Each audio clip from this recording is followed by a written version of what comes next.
My parents mocked me for being unemployed for 9 years. They never knew what I truly did for a living, until my grandmother sent me a coded plea for help. 30 minutes later, I arrived at their door with two officers. My name is Penelope, and I am 34 years old. Before I continue this story, let me know where you are watching from in the comments below. Hit like and subscribe if you have ever had to stand up to a toxic family member who underestimated your worth. The clinking of crystal wine glasses and the low murmur of wealthy patrons filled the private dining room of the most exclusive steakhouse in downtown Chicago. It was my parents' 40th wedding anniversary. The air smelled of seared ribeye, expensive truffles, and my mother Beatrice's suffocating floral perfume. I sat near the end of the long mahogany table wearing a simple gray blazer, staring at the black leather billfold that had just been tossed onto my plate. Since Penelope has been finding herself on her laptop for 9 years while living rent-free in the city, she can cover the tip and the wine, my mother announced. Her voice was deliberately loud, designed to carry across the room and capture the attention of our extended family and their wealthy country club friends. It is the least she can do to honor our anniversary. The table fell silent. 30 pairs of eyes turned to look at me. I could see my Aunt Patricia whispering something to a woman dripping in diamonds sitting next to her. The receipt inside the leather folder showed a total of $4,200. For a normal person, dropping that kind of money on a single dinner was unthinkable. For my parents, it was a Tuesday. And for the persona I had been forced to maintain for nearly a decade, it was supposed to be a devastating financial blow. My mother smiled at me from the head of the table. It was that tight, practiced smile she reserved for charity galas and moments when she was putting someone in their place. She loved performing the role of the long-suffering mother burdened with a disappointing child. "We all know you have plenty of free time," she continued, taking a delicate sip of her Cabernet. "Working from your couch does not exactly pay the bills, but surely you have saved up some of that allowance your father so generously provides." My Aunt Patricia let out a soft, condescending chuckle from across the table. She adjusted her diamond necklace and looked at me with profound pity. "Honestly, Beatrice, you are too hard on the girl," Patricia said, though her tone was entirely insincere. "It takes time to find a career, though 9 years is quite a long gap on a resume. Perhaps my husband could find a receptionist position for her at his firm. It is entry-level, but it is a start." My mother waved her hand dismissively. "Oh, Patricia, do not waste your husband's time. Penelope cannot even commit to a family dinner without looking miserable. She would never survive a corporate environment." The polite laughter that rippled through the room felt like physical blows. Every snicker, every whispered comment was a testament to the false narrative my parents had carefully constructed over the years. I stared at the bill. I did not receive an allowance from my father. I had not taken a single dime from them since I was 25. The rent-free apartment in the city they loved to mock was actually a highly secured government-funded loft equipped with military-grade encryption servers. For 9 years, I had not been unemployed. I was a lead forensic financial investigator contracted by the Financial Crimes Enforcement Network. I spent my days dismantling elite financial crimes, tracking offshore laundering operations, and putting white-collar criminals in federal prison. My salary was easily triple what my father made as a regional banking executive. I could have paid that $4,000 bill 100 times over without blinking. But my job required absolute secrecy, which meant sitting here and letting my mother humiliate me in front of half of Chicago high society. Before I could formulate a polite response that would diffuse the tension without breaking my cover, my younger sister decided to join the execution. Vanessa was 31 years old and the undisputed golden child of the family. She was the founder and CEO of a lifestyle and wellness brand that my parents praised constantly. She leaned forward, her perfect blonde hair catching the light from the chandelier. "Do not overwhelm her, Mom." Vanessa smirked, swirling her champagne glass. "She probably needs to ask her roommates to split it. I can have my assistant send you some of my brand's PR packages if you need to sell something online, Penny. I know the job market is tough for people without actual degrees, My father Richard let out a harsh bark of laughter from the other end of the table. "Do not embarrass us, Penelope," he warned, his voice cutting through the remaining silence. "You dropped out of your finance master program to play on your computer. We are tired of subsidizing your extended adolescence. Your sister actually built an empire. The least you can do is show some gratitude for being invited tonight." This was not the first time my father had used a public gathering to put me in my place. I vividly remembered Thanksgiving 2 years ago. I had just finished leading a multi-agency task force that recovered $50 million in stolen pension funds. I arrived at my parents' house exhausted but deeply fulfilled, only to have my father seat me at the children's table. He told our guests that since I was still living like a college student, I might as well eat with them. Vanessa, meanwhile, was toasted with vintage champagne for launching a new line of organic bath bombs. I sat there eating dry turkey, listening to my sister brag about her profit margins, knowing that my clearance level prevented me from defending myself. The isolation was a heavy burden to carry, but it was the price of the job. I protected people who could not protect themselves, even if it meant my own family looked at me with disguised disgust. I felt my jaw tighten. I had not dropped out of school because I was lazy. I was recruited directly out of my graduate program by a federal agency that recognized my talent for finding hidden assets. My parents viewed my sudden departure from academia as a monumental failure. They told all their friends I had suffered a mental breakdown and refused to work a real job. Over the years, I became the family scapegoat, the cautionary tale they used to make themselves look like patient, benevolent parents dealing with a wayward daughter. I looked down at the leather folder again. The weight of their collective judgment pressed down on me, heavy and suffocating.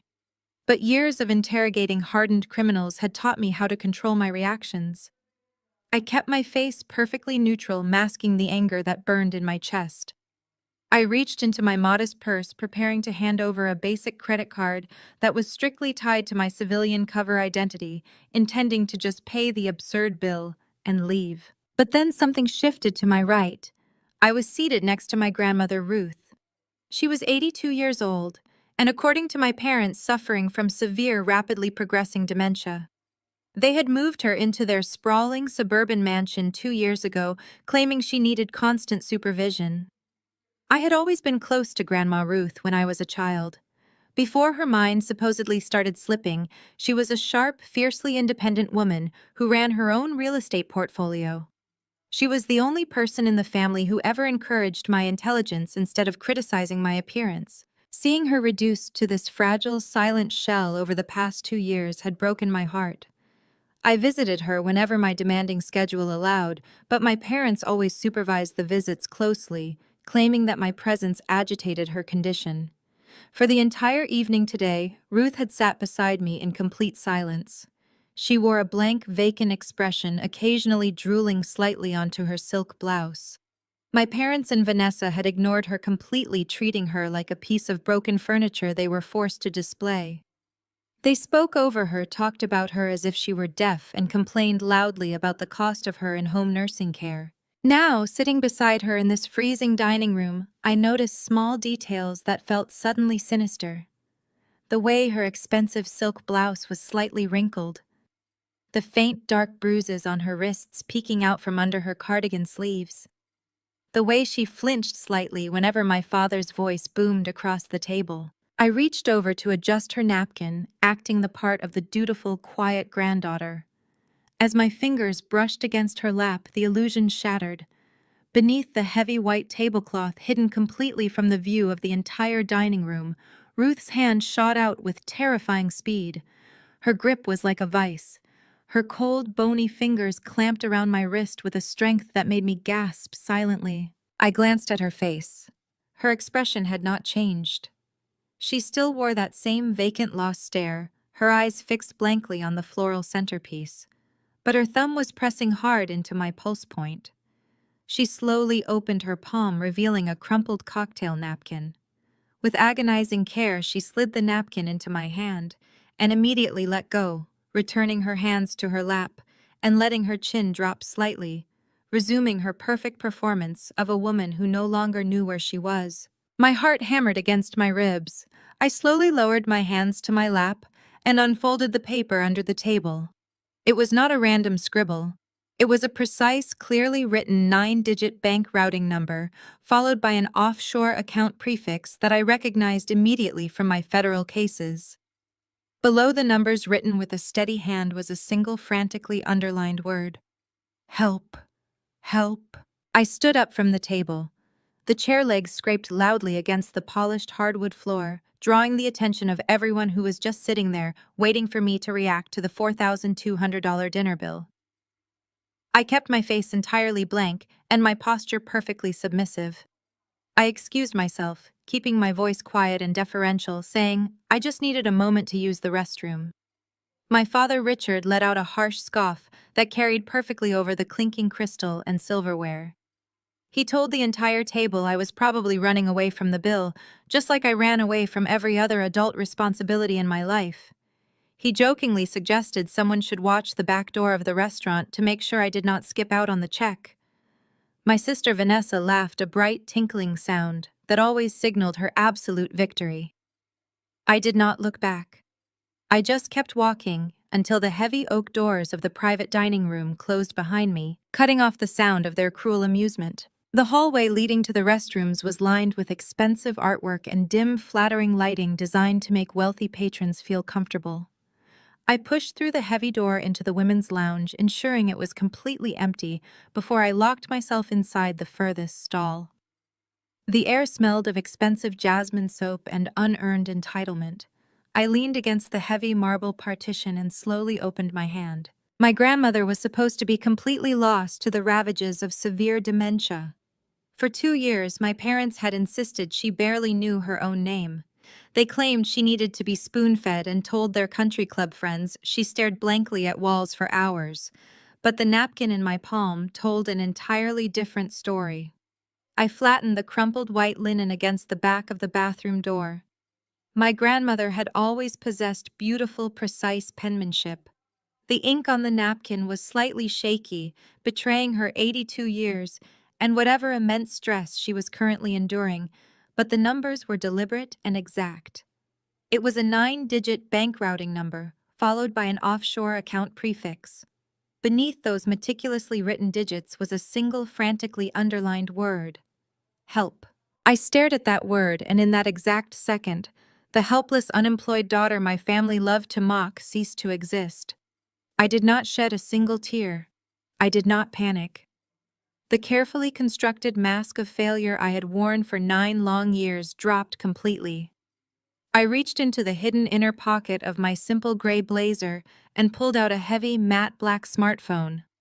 It was not a standard consumer device.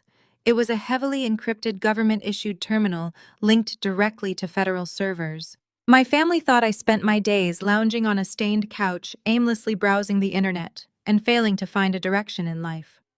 They thought my sudden departure from a prestigious finance master program nearly a decade ago was the result of a mental breakdown. The truth was far more complicated and entirely classified. I had not dropped out. I had been recruited. One of my graduate professors had recognized my unusual talent for identifying microscopic anomalies in massive data sets. He had quietly forwarded my analysis to a contact in the federal government. Within weeks, I was offered a position that required absolute secrecy. For the last 9 years, I had been operating as a lead forensic financial investigator contracted by the Financial Crimes Enforcement Network, commonly known as FinCEN. I did not just work a real job. I led a specialized task force that tracked international money laundering, dismantled elite corporate fraud rings, and froze assets for criminals who thought they were untouchable. My daily routine consisted of tracing ghost accounts, breaking down shell corporations, and working alongside federal prosecutors to put white-collar criminals in federal prison.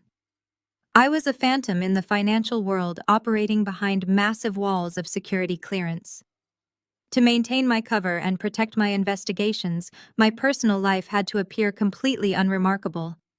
I let my family believe I was a failure, because it was the easiest way to keep them from asking questions I could not legally answer.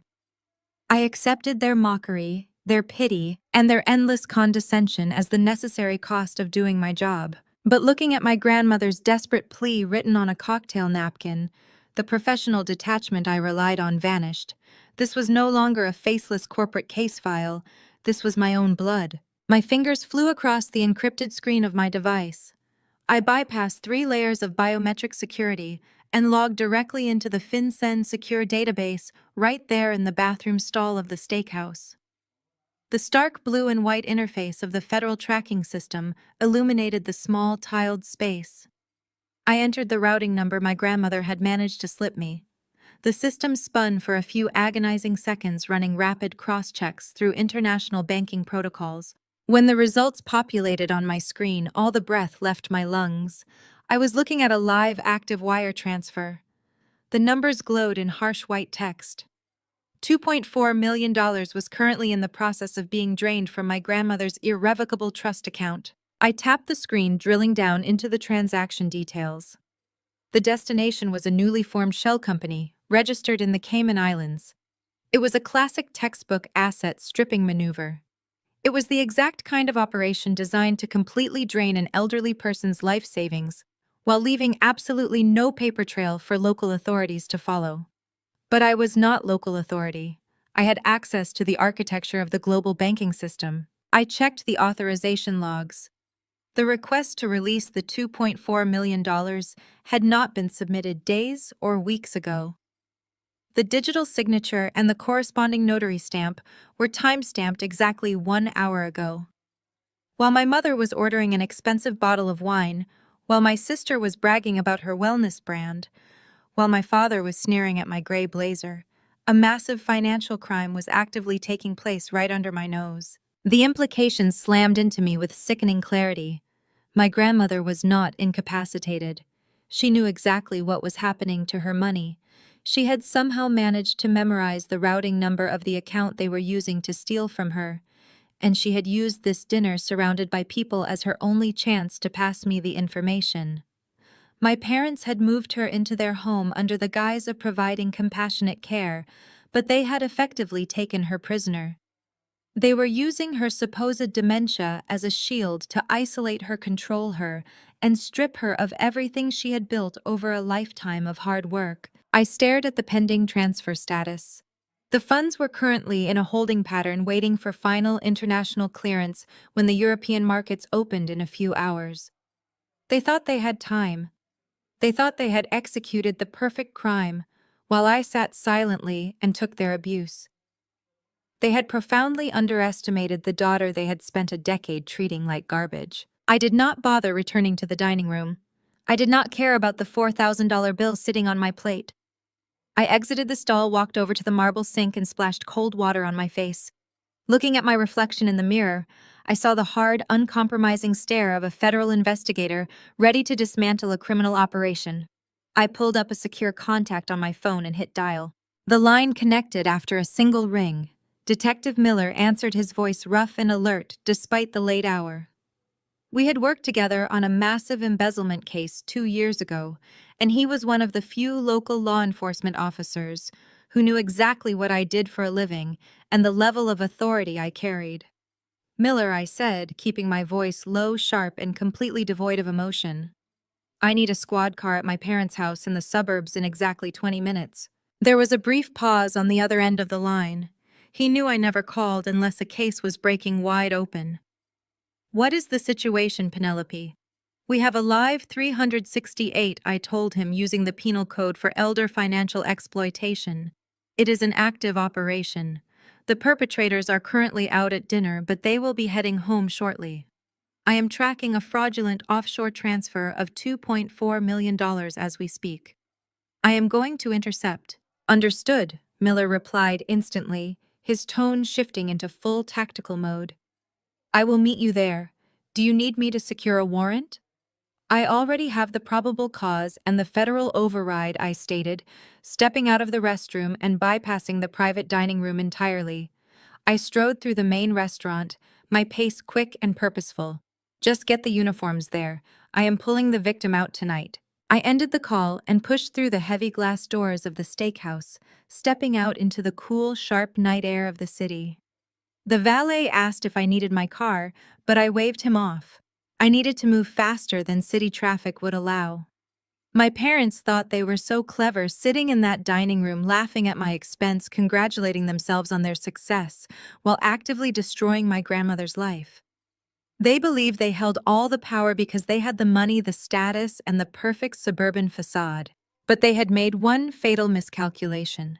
They had handed the keys to their own destruction to the very person they thought was powerless. I flagged down a taxi, gave the driver my parents' address, and instructed him to take the fastest route out of the city.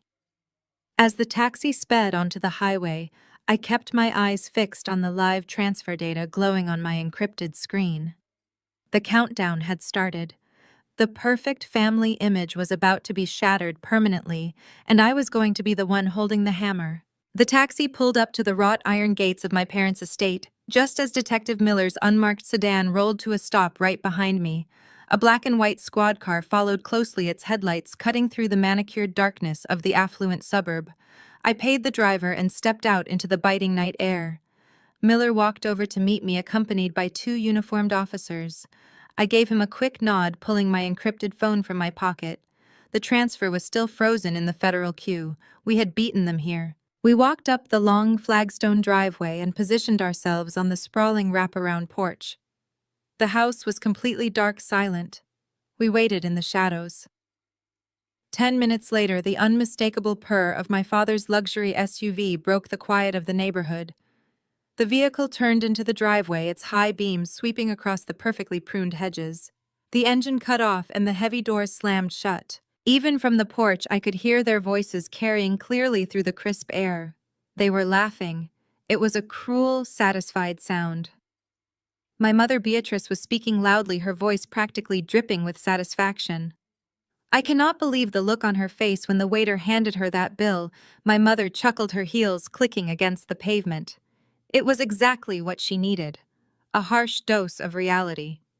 Maybe now she will realize that sitting around her apartment all day pretending to find herself is not a sustainable life plan. My sister Vanessa chimed in with her signature artificial sweetness. Honestly, Mom, I almost felt bad for her. Did you see her cheap blazer? She probably had to max out a credit card just to cover the tip. I will definitely have to send her some free samples from my wellness line, so she has something nice to use this month. It is just so exhausting having to constantly lower our standards to accommodate her failures. My father grunted his agreement, unlocking the front door with his key fob. We are done accommodating her, Vanessa. If she wants to act like a petulant child and run out the back door of a restaurant because she is expected to contribute, for once let her. She is 34 years old. It is pathetic. They stepped onto the porch, bathed in the sudden glow of the motion sensor security lights. The laughter died in their throats instantly. They froze, staring at the three imposing figures standing between them and their solid oak front door. My father dropped his keys. They hit the stone floor with a sharp clink. I stood in the center of the porch with Detective Miller on my right and a uniformed officer on my left. I kept my posture relaxed but completely unyielding. I did not look like the submissive, unemployed daughter they had just been mocking. I looked like a woman who owned the ground I was standing on. "What in the world is going on here?" my father demanded. His voice wavered for a fraction of a second before he puffed out his chest, attempting to project authority. He stepped forward, his eyes darting from the police officers to me. "Penelope, what have you done now? Why are the police at my house?" Before I could utter a single syllable, my mother went into overdrive. Her survival instincts kicked in, and she immediately deployed the weapon she had used against me my entire life: gaslighting. She pasted a look of frantic, embarrassed concern onto her face and rushed toward the officers, placing a trembling hand on her chest. "Officers, I am so incredibly sorry for whatever disruption my daughter has caused," Beatrice said, her voice dropping into a breathless, apologetic register. "Please, you have to understand. Penelope is deeply unstable. She is currently unemployed and has been struggling with severe mental health episodes for years. We just came from a family dinner celebrating my younger daughter's massive business success, and Penelope simply could not handle not being the center of attention. She is just jealous and acting out. She has absolutely no right to be here with you. We will take her inside and calm her down. Vanessa stepped up right beside our mother, nodding vigorously and putting on her best socially conscious CEO face. It is true, officer. My sister is not well. She ran away from our family dinner tonight because she threw a tantrum over the bill. She has a history of making up wild stories to get attention. Please do not arrest her. She just needs her medication and a good night's sleep. We can handle this internally. We are a good family. The sheer audacity of their lies was breathtaking. For 9 years, I had listened to them spin this exact narrative to anyone who would listen. They had painted me as the broken, jealous sibling to make their own lives look spotless by comparison. But tonight, their lies meant absolutely nothing. I did not argue with them. I did not defend myself. I just let them dig their hole deeper. My father, emboldened by my silence, decided to take control. He pointed a thick, manicured finger directly at my face. I am done dealing with your delusions, Penelope, he barked, his face turning a mottled shade of red. Bringing police to my home is the final straw. You are trespassing. Get off my property right now before I press charges against you for harassment. And officers, I want her removed immediately. I know the chief of police in this district. You are trespassing on private property. Detective Miller took a slow, deliberate step forward. The casual authority in his movement made my father take a sudden step back. With all due respect, Sir Miller said, his voice deep and rumbling like thunder in the quiet night. She is not trespassing. My father scoffed loudly. Excuse me. I own this house. I did not invite her here. She is a jobless nobody who is trespassing on my property. Remove her. Detective Miller did not even blink. He looked at my father with a mixture of pity and professional disdain. She is not trespassing because she is the federal auditor assigned to this emergency protective order. The silence that fell over the porch was absolute. The wind seemed to stop blowing. The crickets stopped chirping. My mother's jaw literally dropped open. Vanessa stared at Miller as if he had just started speaking a foreign language. My father blinked rapidly, his brain completely unable to process the words he had just heard. Federal what? My father stammered, his booming voice reduced to a confused croak. I reached inside the breast pocket of my plain gray blazer. I pulled out a black leather case and flipped it open with a sharp snap. The solid gold shield of the Financial Crimes Enforcement Network caught the glare of the porch lights gleaming brightly against the leather. Alongside the badge was my federal identification card, clearly displaying my name, my photo, and my title, Lead Forensic Investigator. I held the badge up so the porch light hit it perfectly. I looked directly into my mother's terrified eyes. Let me formally introduce myself, I said, my voice dripping with ice.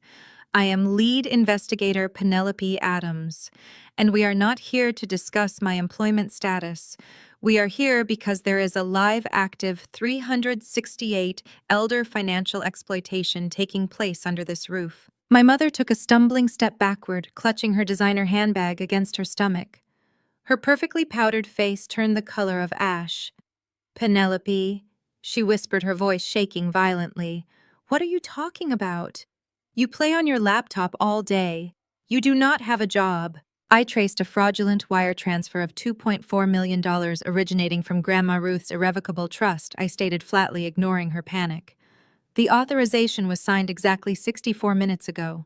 You attempted to move the funds to a Cayman Islands shell corporation.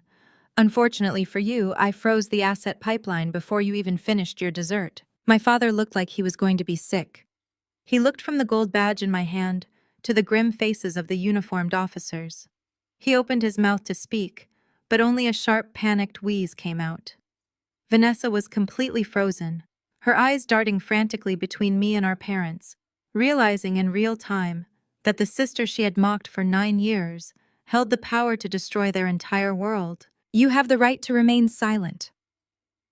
Detective Miller began, casually resting his hand on his utility belt. But we are not here to arrest you just yet. First, we are executing a wellness check and extracting the victim. I did not wait for my parents to step aside.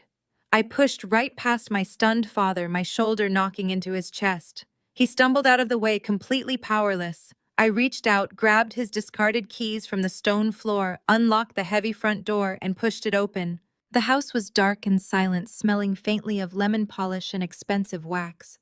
I knew the layout perfectly. I bypassed the grand foyer and marched straight toward the sweeping mahogany staircase.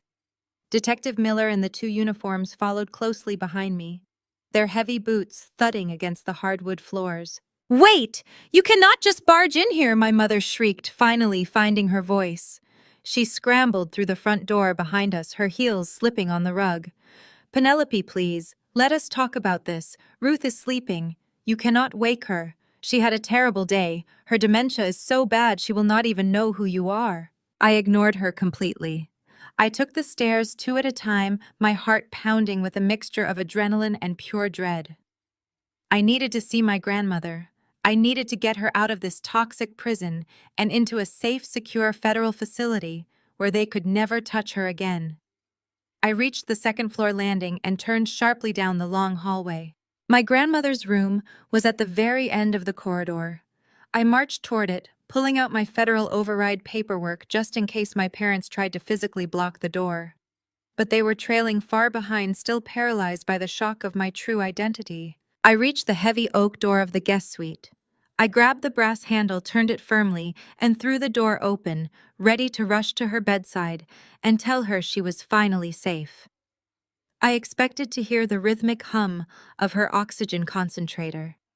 I expected to see the bulky rented hospital bed my parents claimed she required. I expected to see the faint glow of the nightlight she always kept on. I stopped dead in the doorway, the breath caught in my throat. Detective Miller bumped into my shoulder, stopping right behind me. The room was pitch black. I reached out and flicked the light switch on the wall. The heavy chandelier overhead flared to life, illuminating the space with harsh, bright light. The room was completely bare. There was no hospital bed. There was no oxygen machine.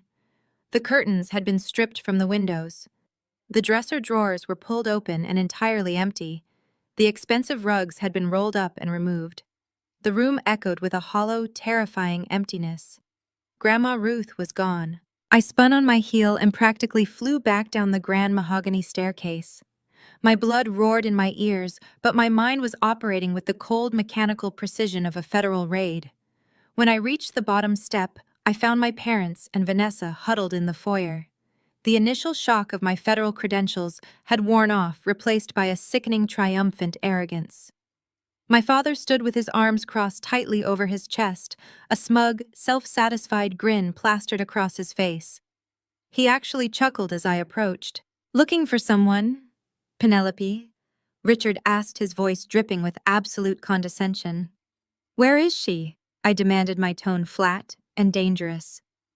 Detective Miller stepped up right behind me, his hand resting instinctively on his duty belt. His physical presence was imposing, but my father did not even flinch.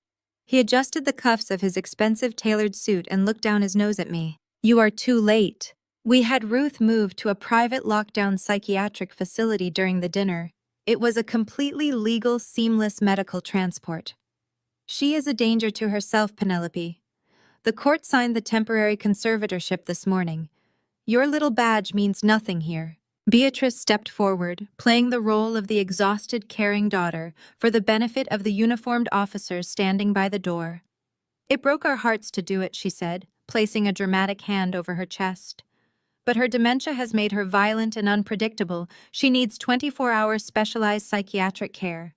The judge agreed with us. You cannot just flash a piece of metal and undo a state judge's legal order. Vanessa uncrossed her arms, a vicious, triumphant smirk playing on her lips. "You really thought you had us, did you not, Penny? But you are just a glorified accountant. This is a private family medical decision. You have zero jurisdiction over a legally binding conservatorship. Now get out of our house before I call our lawyers and have you arrested for harassment." I did not panic. I did not yell. I simply pulled my government-issued smartphone back out of my blazer pocket. Criminals like my family always made the exact same mistake. They believed their expensive lawyers and country club connections made them bulletproof. They fundamentally misunderstood the terrifying reach of the federal government when it came to financial crimes. A conservatorship is a matter of public record, I said quietly, my thumbs flying across the heavily encrypted keyboard. And any asset transfer exceeding $1 million requires federal clearing, which means your state judge's little piece of paper is already uploaded into my database. I accessed the county court records through the FinCEN backdoor portal. It took less than 15 seconds to pull up the emergency conservatorship filing from that morning. I scanned the digital documents. The judge's signature was there expedited and stamped. But to grant a temporary lockdown conservatorship without the patient present, the court required a sworn affidavit from a licensed medical professional attesting to the patient's severe mental decline. I scrolled down to the medical evaluation form attached to the file. The signature at the bottom read, Dr. Alan Carmichael. I opened a second search window and ran a rapid cross-agency background check on the doctor. The results populated instantly, linking his medical license to a series of corporate tax filings and payroll records. I looked up at my sister, who was suddenly gripping her designer purse with white knuckles. Dr. Alan Carmichael. I read aloud, my voice ringing clearly through the cavernous foyer. He is the chief medical officer on the payroll of your wellness brand, Vanessa. You used an employee of your own shell company to sign a fraudulent psychiatric evaluation to illegally strip an 82-year-old woman of her civil rights. Vanessa took a sharp step backward, her smugness evaporating instantly. That is a lie, she stammered, her voice pitching upward. He is an independent contractor. It is medical fraud, I corrected her smoothly. And it was used to facilitate the massive wire fraud I stopped 10 minutes ago. Detective Miller, this just escalated from elder exploitation to false imprisonment and federal conspiracy. Miller stepped forward, pulling a pair of heavy steel handcuffs from his belt. Sir, you are going to tell us exactly what facility you sent her to right now, or I am arresting all three of you for false imprisonment. My father's bravado shattered completely. The color drained from his face as he stared at the steel cuffs swinging gently in the detective's hand. Oakwood Pines, he choked out, his voice trembling and weak. Oakwood Pines Psychiatric Center. It is 20 miles north of the city limit. Miller and I did not waste another second. We turned and walked out the door, leaving my family paralyzed in their foyer. We sprinted to Miller's unmarked sedan. He hit the lights and sirens the moment we pulled out of the driveway, tearing through the quiet suburban streets at 80 miles per hour. Oakwood Pines sat at the end of a long, heavily wooded road. It looked more like a high-security prison than a medical facility. We bypassed the exterior intercom and forced our way through the main sliding doors. The night receptionist looked up in sheer alarm as we approached the thick, reinforced glass of the security desk. I slapped my federal badge against the glass. Penelope Adams Financial Crimes Enforcement Network. We are executing a federal override on a fraudulent conservatorship. I need the patient Ruth Adams brought to this lobby immediately. The receptionist stammered frantically, typing on her computer. Ma'am, I cannot do that.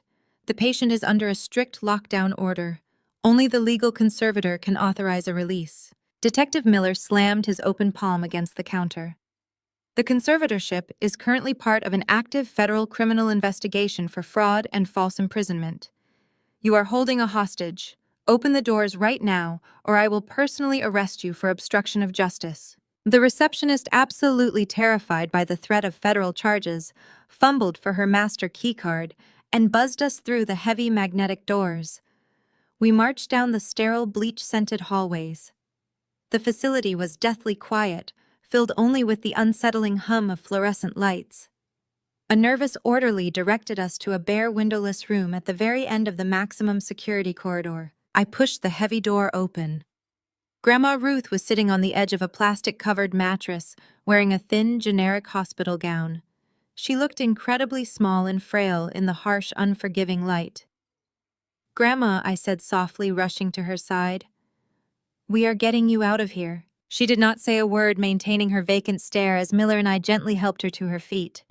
We wrapped a warm fleece blanket around her shoulders and guided her carefully out of the room. We were halfway down the main corridor when the heavy security doors up ahead burst open. Vanessa came sprinting into the facility lobby, looking completely unhinged. She must have sped recklessly behind us the entire way, terrified of losing her payout. Her hair was messy, her designer dress was rumpled, and her eyes were wide with desperate, ugly panic. She threw herself in front of the exit doors, physically blocking our path to the parking lot. "You cannot take her!" Vanessa screamed hysterically, pointing a shaking finger directly at my face. "Help! Somebody help me! She is kidnapping a helpless old woman for a payout. This woman has no authority here. She is stealing a dementia patient." Two facility security guards jogged into the lobby looking confused and alarmed by the shouting match. Vanessa turned to them, crying genuine tears of desperation. "Arrest her! She is trying to steal my grandmother's estate." Detective Miller stepped right into Vanessa's personal space. His physical presence was massive, and his voice brokered absolutely no argument. "Miss, if you do not step aside right now, I will put you in handcuffs and let you spend the night in federal lockup while the prosecutor freezes every single bank account attached to your name. Move." Vanessa sobbed, but the threat of losing her money worked instantly. She shrank back against the wall, covering her face with her trembling hands, as Miller and I guided Ruth out into the cold night air and carefully secured her in the back of the unmarked car. I did not take her to a local hospital. I took her to the only place in the city I knew was completely impenetrable, my downtown loft. We drove in absolute silence. Once we reached my building, I guided Ruth into the private secured elevator. We stepped out directly into my apartment. The heavy steel door locked behind us with a solid, reassuring thud. The loft was a digital fortress. It was equipped with retinal scanners, reinforced glass, and a dedicated encrypted server rack humming quietly in the corner. I led her to the plush leather couch in the center of the living room and draped a thick wool throw over her legs. I went to the kitchen to pour her a glass of water. My hands were shaking slightly now that the initial rush of adrenaline was beginning to wear off. I had pulled her out. She was safe. But the reality of what my parents had done to her, locking her in a psychiatric ward just to steal her money, made me physically nauseous. I walked back into the living room with the water glass and froze. Grandma Ruth was not slouched over. She was not staring blankly at the wall. She was sitting perfectly straight, her posture commanding and elegant, despite the terrible hospital gown she was wearing. The vacant, confused fog that had clouded her expression for 2 long years was completely gone. Her eyes met mine. They were razor-sharp, fiercely intelligent, and entirely lucid. "You took your time getting that badge," Penelope Ruth said, her voice crystal clear and perfectly steady. I stood there, the water glass stopping halfway to the coffee table. "You do not have dementia," I breathed. "Not a trace," she replied coolly. "But if I did not play the part, Beatrice would have heavily medicated me into a real stupor months ago." I sat down on the coffee table facing her, my mind racing to process the sheer scale of this massive deception. "Why didn't you tell me? I could have pulled you out sooner." "Because I needed them to get greedy enough to make a mistake," she said, her eyes narrowing with a cold, terrifying fury. "I knew you worked for the government, Penelope. I am old, not stupid. I saw the secure phones and the late-night encrypted calls, and I needed you to have irrefutable proof to put them away for good." Ruth reached her hand into the lining of the heavy winter coat we had draped over her shoulders when we left the facility. Her fingers worked expertly at a small, hidden tear in the fabric. She pulled out a tiny silver flash drive and held it out to me. "They didn't just take my cash," Penelope Ruth whispered, her voice dropping to a deadly quiet register. "They took out life insurance policies on me, 3 of them, and this drive proves exactly how they plan to collect." I took the small silver drive from her trembling fingers. The cool metal felt heavy with the weight of a dozen different felonies.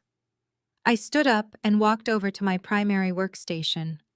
The corner of my loft looked like the inside of a federal surveillance van, featuring 4 massive monitors, arranged in a perfect semicircle above a reinforced steel desk. I slid the drive into a highly secure, isolated port, ensuring any potential malware would be trapped before it could even attempt to touch the federal grid. While the decryption software ran its initial sweep, I turned back to my grandmother. She was sitting back against the leather cushions, looking exhausted, but more alive than I had seen her in 2 long years. I needed to understand how a woman who just hours ago was drooling onto her silk blouse at a steakhouse had managed to execute a covert espionage operation right under my parents' noses. "You faked it," I said, handing her a fresh glass of water. "The dementia, the blank stares, all of it." Ruth took a long sip and set the glass down with a steady hand. "I had to, Penelope. 6 months ago, your mother fired Maria, the only nurse I actually trusted. Beatrice replaced her with a woman who looked more like a prison warden than a caregiver. That same week, Beatrice started crushing strange pills into my morning tea. I only noticed because she was incredibly sloppy. She left a chalky white residue on the rim of my favorite china cup. I poured the tea into the potted ferns when she was not looking. Within 3 days, those ferns were completely dead. My blood ran cold. The image of my mother systematically poisoning her own mother-in-law to steal her wealth made my stomach churn. I realized then that my parents were not just greedy. They were actively malicious. I knew if I fought them directly, they would just physically force the pills down my throat. Ruth continued, her voice hardening with absolute resolve. So I decided to give them exactly what they wanted. I let my eyes glaze over.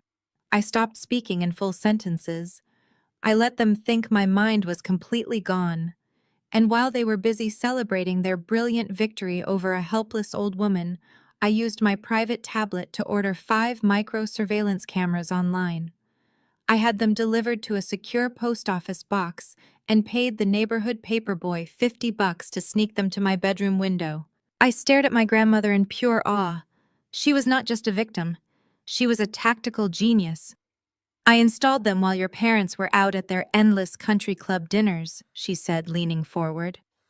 "I hid one inside the smoke detector, another behind the ventilation grate. I even tucked one into the binding of the antique books on my shelf. I captured every single conversation they had in my room." A soft chime from my workstation interrupted us. The drive was clean and fully decrypted. I turned to my monitors and opened the primary folder. It contained dozens of high-definition video files, all meticulously date-stamped and categorized. I clicked on the most recent file, dated just 3 days ago. The massive screens flickered to life. The hidden camera was positioned high on the bookshelf, offering a perfect, unobstructed view of my grandmother's guest suite. I watched the digital version of Ruth sitting in her armchair, perfectly still, staring blankly ahead. The heavy oak door swung open and my parents marched into the room. Richard and Beatrice did not look like the polished, respectable suburbanites they played for their wealthy friends. They looked like predators. My father was holding a thick stack of legal documents, and my mother was carrying a tray with a single cup of tea and a medical syringe. "Sign the papers, Ruth," my father snarled in the video. He slammed the documents down on the small table next to her chair. "It is the final transfer authorization for the trust. Do it now, or I swear to God I will drag you out to the car myself." The Ruth on the screen did not react. She just continued her vacant stare. My mother stepped right into the camera's frame, her face contorted in an ugly, vicious sneer.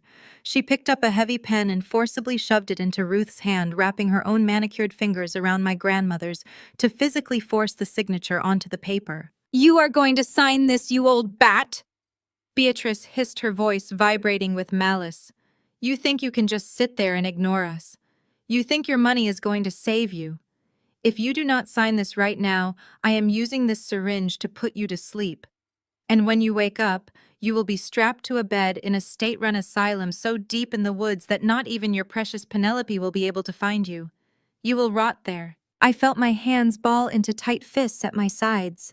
The raw, unfiltered cruelty of my mother's voice made me want to drive straight back to their house and put her through a wall.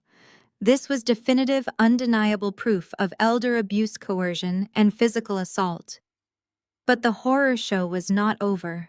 The heavy oak door in the video opened a second time. Another figure stepped into the frame, completely changing the entire dynamic of the room. I felt the air leave my lungs. It was Preston, Vanessa's fiancé, the man my parents constantly bragged about to anyone who would listen. the supposedly aristocratic heir to a massive international shipping fortune. He was always dressed in impeccably tailored suits, speaking with a vague, untraceable European accent that charmed every single woman at the country club. My parents treated him like royalty, utterly convinced Vanessa had secured their permanent place in the upper echelon of global society. But the Preston on my monitor was not acting like a polite society heir. He was acting like a cartel boss. He walked into the room adjusting his expensive silk tie and looked at my parents with absolute disgust. "You are doing it wrong," Richard Preston snapped. His voice was sharp and commanding, the charming accent completely gone, replaced by a cold, calculating American cadence. "If you force her hand like that, the signature pressure will be entirely mismatched. Any decent forensic handwriting analyst will spot the coercion in 5 seconds. You need her to guide the pen herself." My father actually cowered. The loud, overbearing man who had mocked me for 9 straight years shrank back like a reprimanded schoolboy. "I am sorry, Preston," Richard stammered, smoothing his tie nervously. "She is just being difficult. We are running out of time." Preston stepped forward and snatched the documents off the table. He flipped through them with the practiced speed of a seasoned legal shark.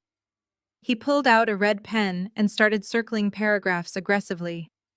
"The power of attorney forms are sloppy," he said coldly.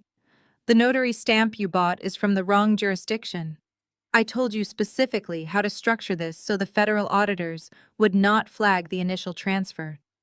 You are jeopardizing the entire laundering pipeline because you cannot handle one medicated old woman." I paused the video. I stared at Preston's frozen face on the screen. My mind worked frantically, connecting the dots. Preston was not just a wealthy heir marrying into our family. He was a ghost. He was the architect of the entire fraud. He was using my parents' immense greed to orchestrate a massive financial crime, and my parents were too blinded by his supposed wealth to realize they were just foot soldiers in his operation. I hit play again. Preston tossed the documents back onto the table. "Fix the signatures tonight," he commanded. "I do not care how many pills you have to force down her throat to make her compliant. Just get it done. The offshore accounts are fully primed and waiting." Preston turned slightly, his face profile perfectly framed by my grandmother's hidden camera. He pulled back the cuff of his jacket, checking his diamond-encrusted Rolex. I could see the cold, calculating greed in his eyes. He looked completely bored by the suffering happening right in front of him. "Listen to me very carefully," Richard Preston said, his voice dropping to a dangerous whisper. "The international transfer window is incredibly tight. The initial $2.4 million has to move through the dummy accounts by midnight on Thursday. Once the money is out of her trust, I am routing the first batch of clean funds directly through Vanessa's wellness company. We are going to wash it through her inventory supply chain, make it look like international wholesale revenue.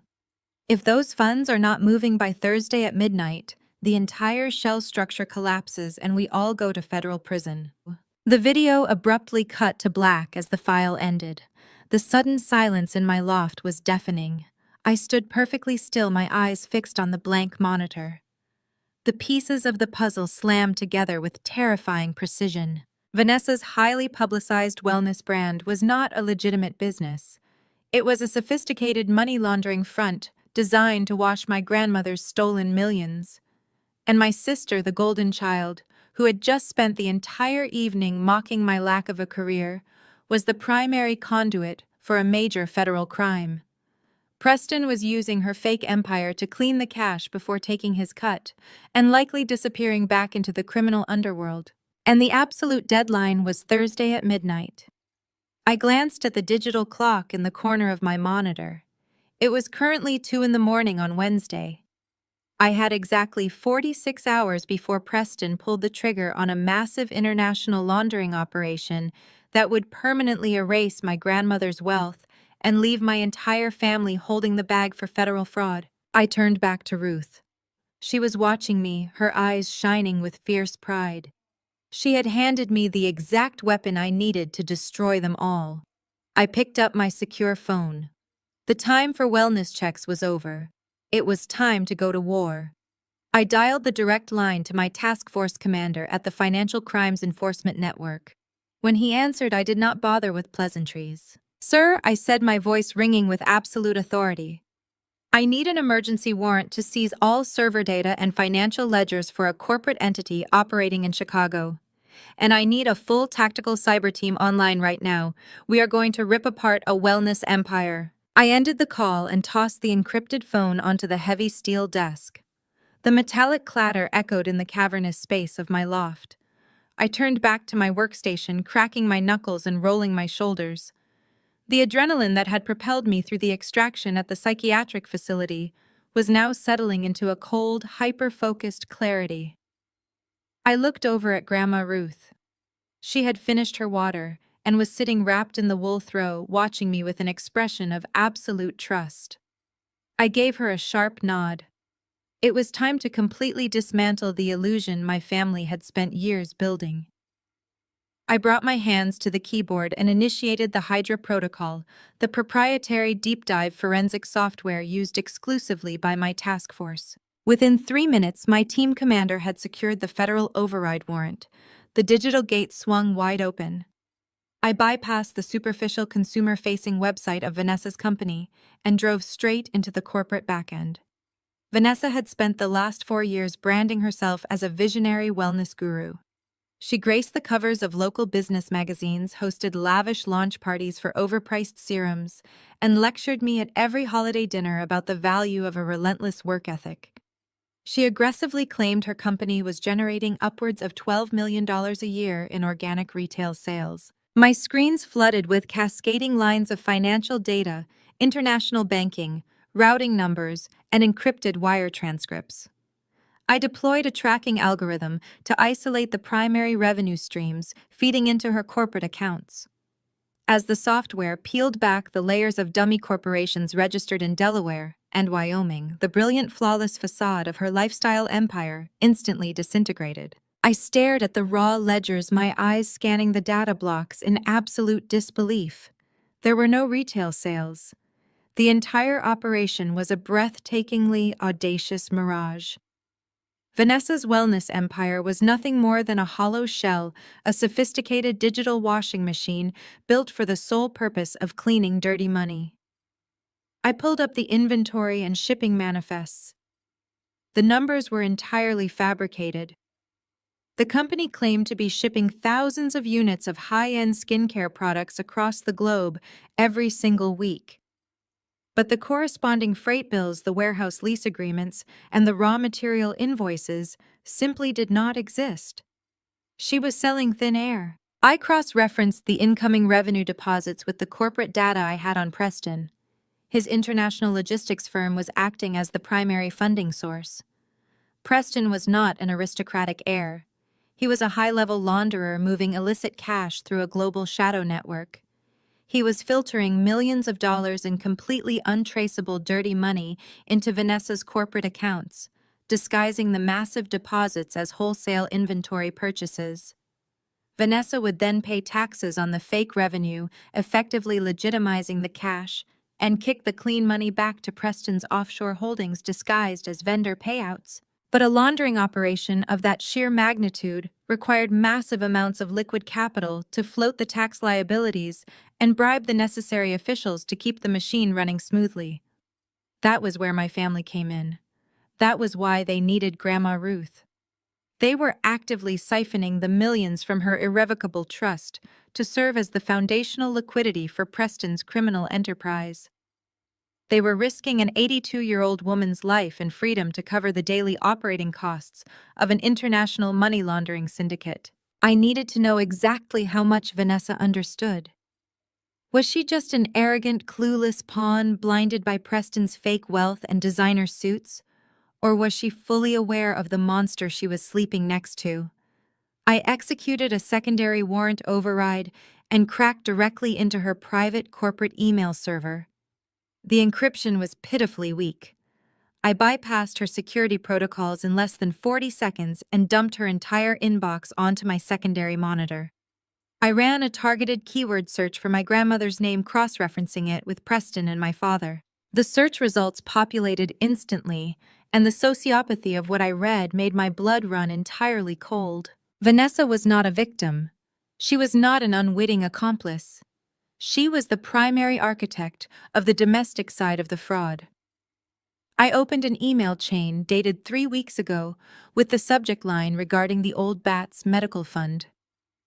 My father had expressed a brief, fleeting moment of hesitation about moving a specific block of assets, noting that those funds were legally ring-fenced for Ruth's potential end-of-life hospice care. Vanessa's reply was ruthless. She explicitly authorized the immediate draining of the medical emergency funds. I read her exact words glowing on the harsh white screen. "Do not be a coward, Dad. Pull the trigger on the medical reserve. She does not need round-the-clock care anyway. Just lock her in the guest room and give her those pills Preston brought over. We need that specific block of cash cleared by Friday because the deposit for the Amalfi Coast venue is due, and I am not compromising on the floral budget. Preston said the clean money will cycle back next month. Just sign the papers." I sat back in my chair, disgusted to my very core. My sister had actively authorized the theft of our grandmother's medical safety net to pay the deposits for her multi-million-dollar destination wedding. She was trading Ruth's health, safety, and freedom for imported orchids and private jet rentals. The staggering evil of her actions extinguished whatever lingering trace of sibling loyalty I might have harbored. They were going down, all of them. I began dragging all the data files, the forged ledgers, the shipping manifests, and the horrific email chains into a secure encrypted federal indictment package. I tied it all directly to the video footage Ruth had captured on her hidden nanny cams. The evidence was absolutely airtight. It was easily enough to secure immediate no-bail federal arrest warrants for Vanessa, Richard, Beatrice, and Preston.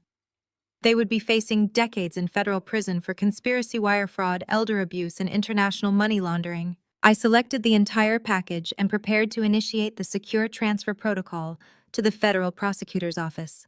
This was the kill shot. I hovered my finger over the enter key. Suddenly, my primary monitor flickered violently.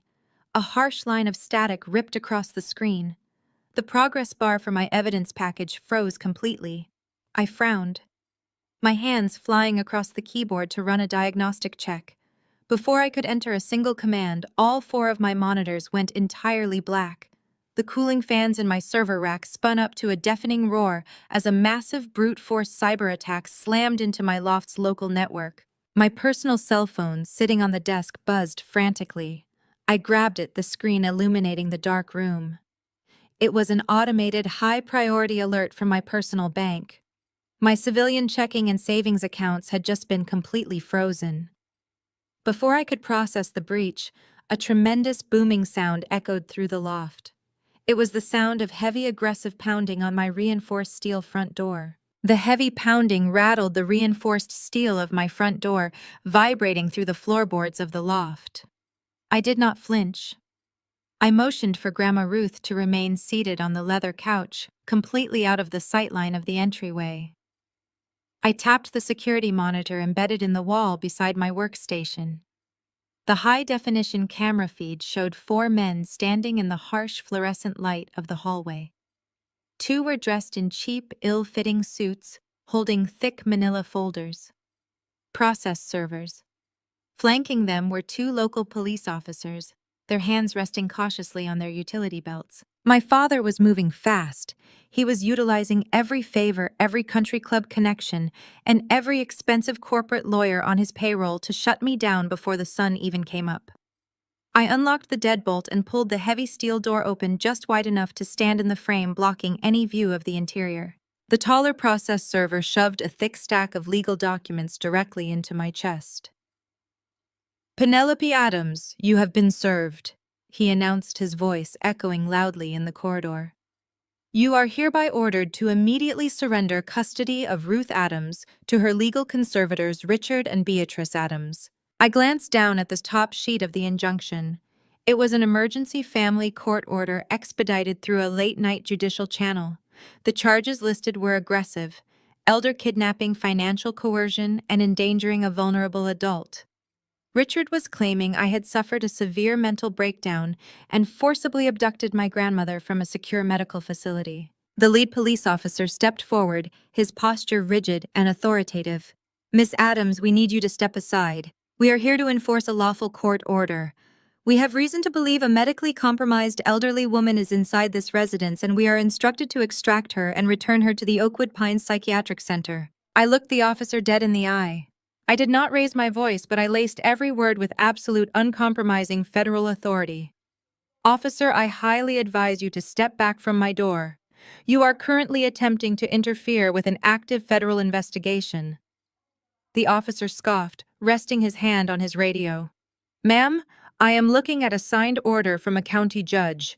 You are going to let us in, or we are going to arrest you for kidnapping and obstruction."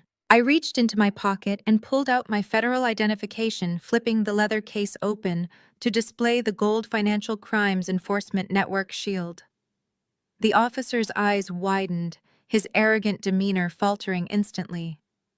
I then turned to the small printer sitting on a side table near the entryway, snatched up the document that had just finished printing, and shoved it directly over the county injunction in his hand. "That is a federal witness safe harbor declaration under the Bank Secrecy Act," Weiss stated, pointing to the federal seal at the top of the page.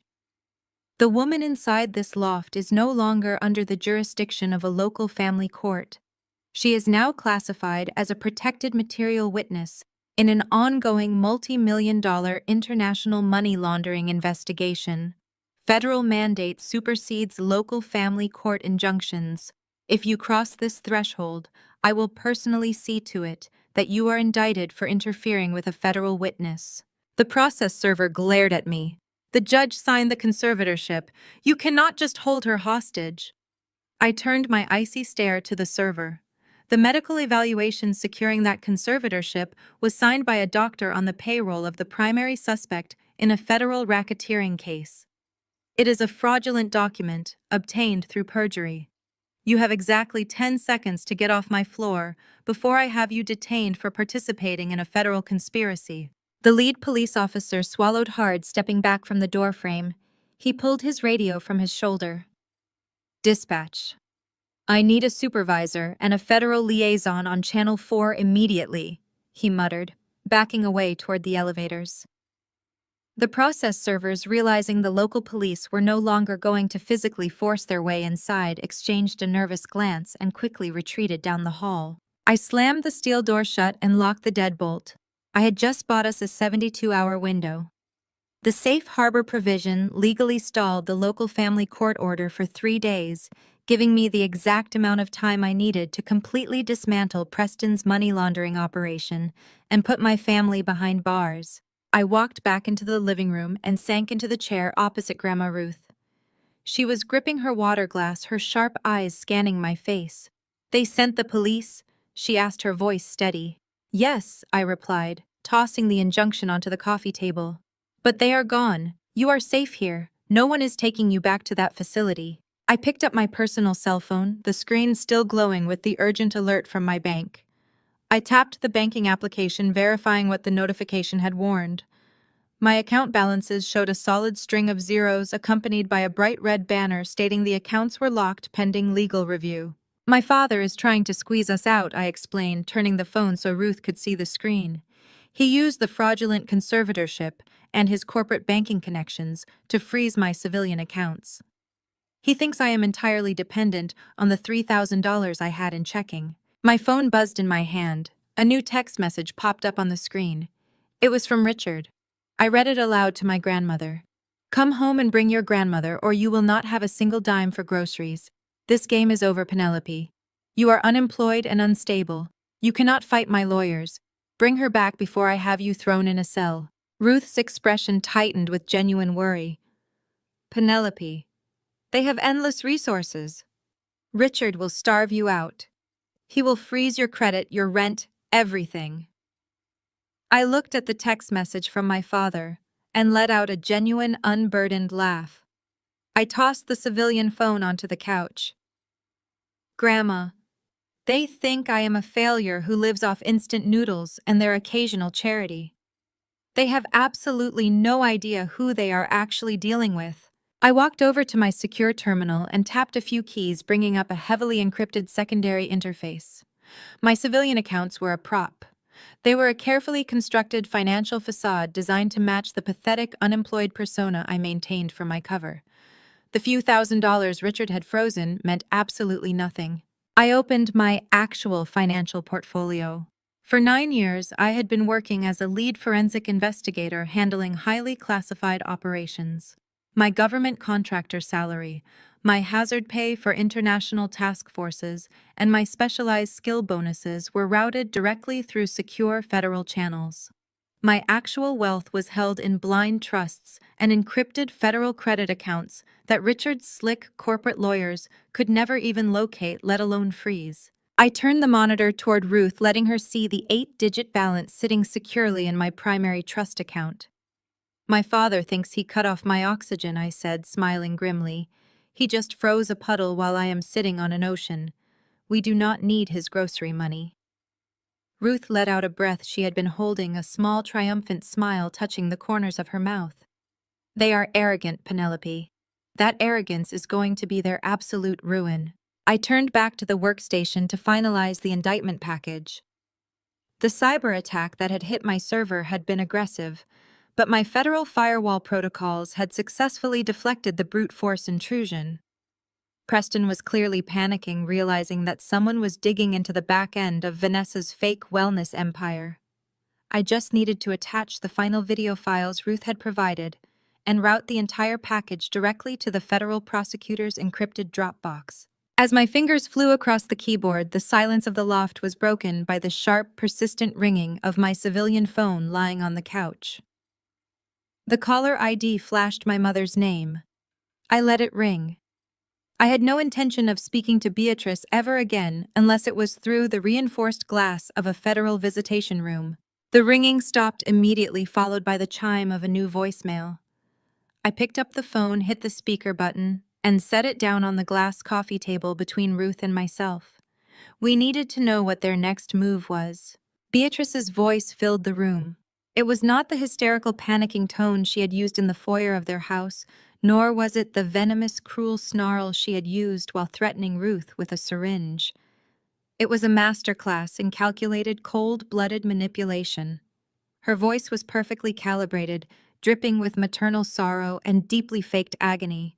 She was clearly recording this message to be played back later in a courtroom or worse on a local news broadcast. "Penelope, darling? Please?" Beatrice's voice trembled with artificial grief. "We are all just so incredibly heartbroken and terrified for you. We know you are struggling. We know you are just angry because you feel like you failed in life while your sister succeeded. We forgive you for being jealous, Penelope. We really do. But what you are doing right now is not a game. Stealing a sick, helpless old woman from the facility that is trying to save her life is a serious felony." My mother paused, letting out a perfectly timed, shaky breath. "We do not want to see you go to prison, sweetheart. But we cannot let you harm your grandmother because of your mental illness. You have until morning to bring her back safely. If you do not, we are taking this public. We have already contacted our public relations firm. We are going to the press, Penelope. We will tell the entire world what you have done." The voicemail clicked off. I stared at the phone, my jaw set like stone. They were doubling down. They were actually going to try and spin this into a media circus, painting me as a deranged, jealous sister holding an elderly woman hostage. They thought public humiliation would break me. They thought the threat of a press scandal would force me to surrender. I looked at Grandma Ruth. She reached out and placed her steady, unyielding hand over mine. "Let them call the press," Ruth said, her eyes burning with a fierce, uncompromising fire. "Let them bring all the cameras they want. We have the truth." I picked up my encrypted federal terminal and hit the execute command, sending the massive indictment package directly to the prosecutor. The progress bar flashed green. The evidence was secured. "Let them dig their graves in front of the whole world," I said, "because by the time the morning news airs, they will be watching it from a holding cell." The sun had barely breached the horizon, casting a cold gray light across the industrial windows of my loft when the relentless vibrating began. My civilian phone, discarded on the glass coffee table hours ago, was rattling so violently it threatened to slide right off the edge.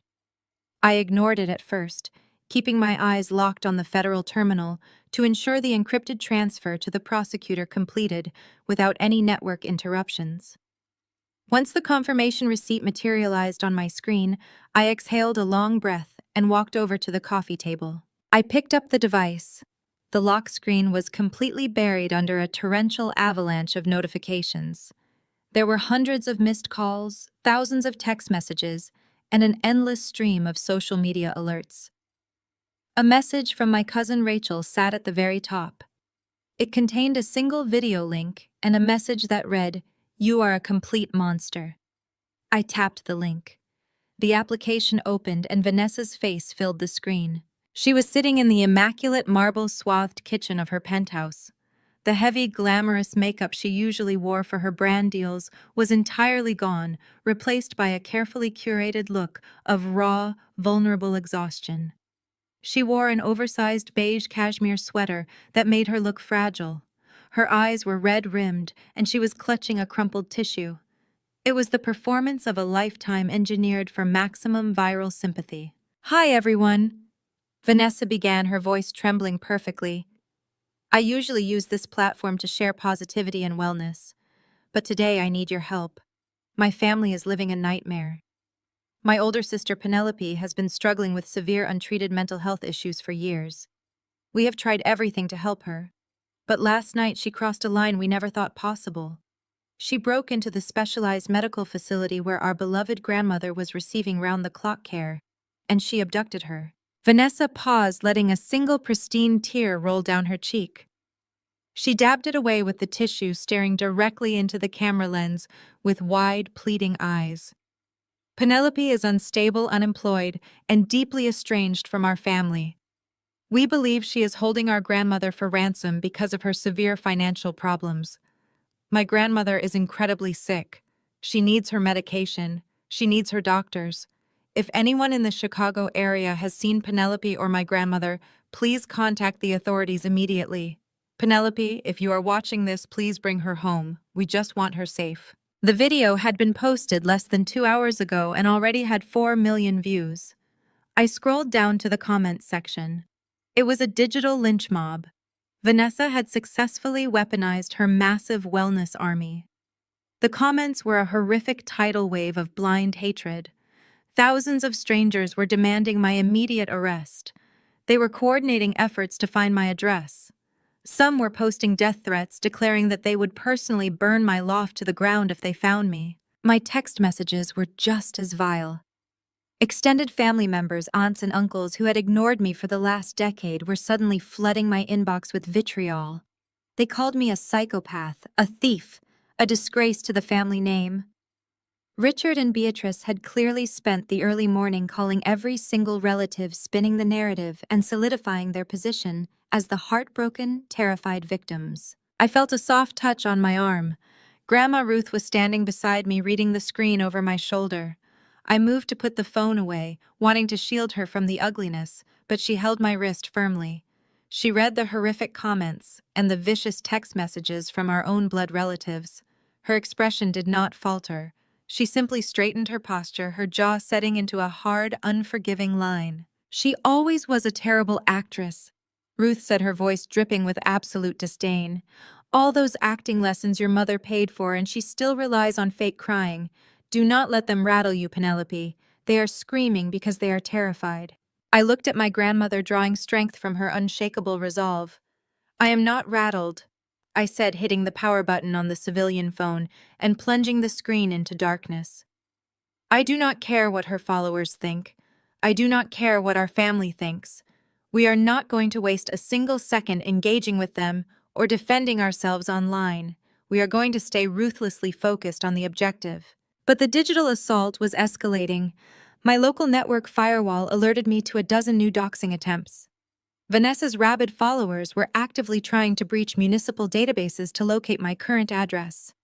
Coupled with Richard's successful injunction, freezing my local civilian bank accounts, I was facing a severe operational bottleneck.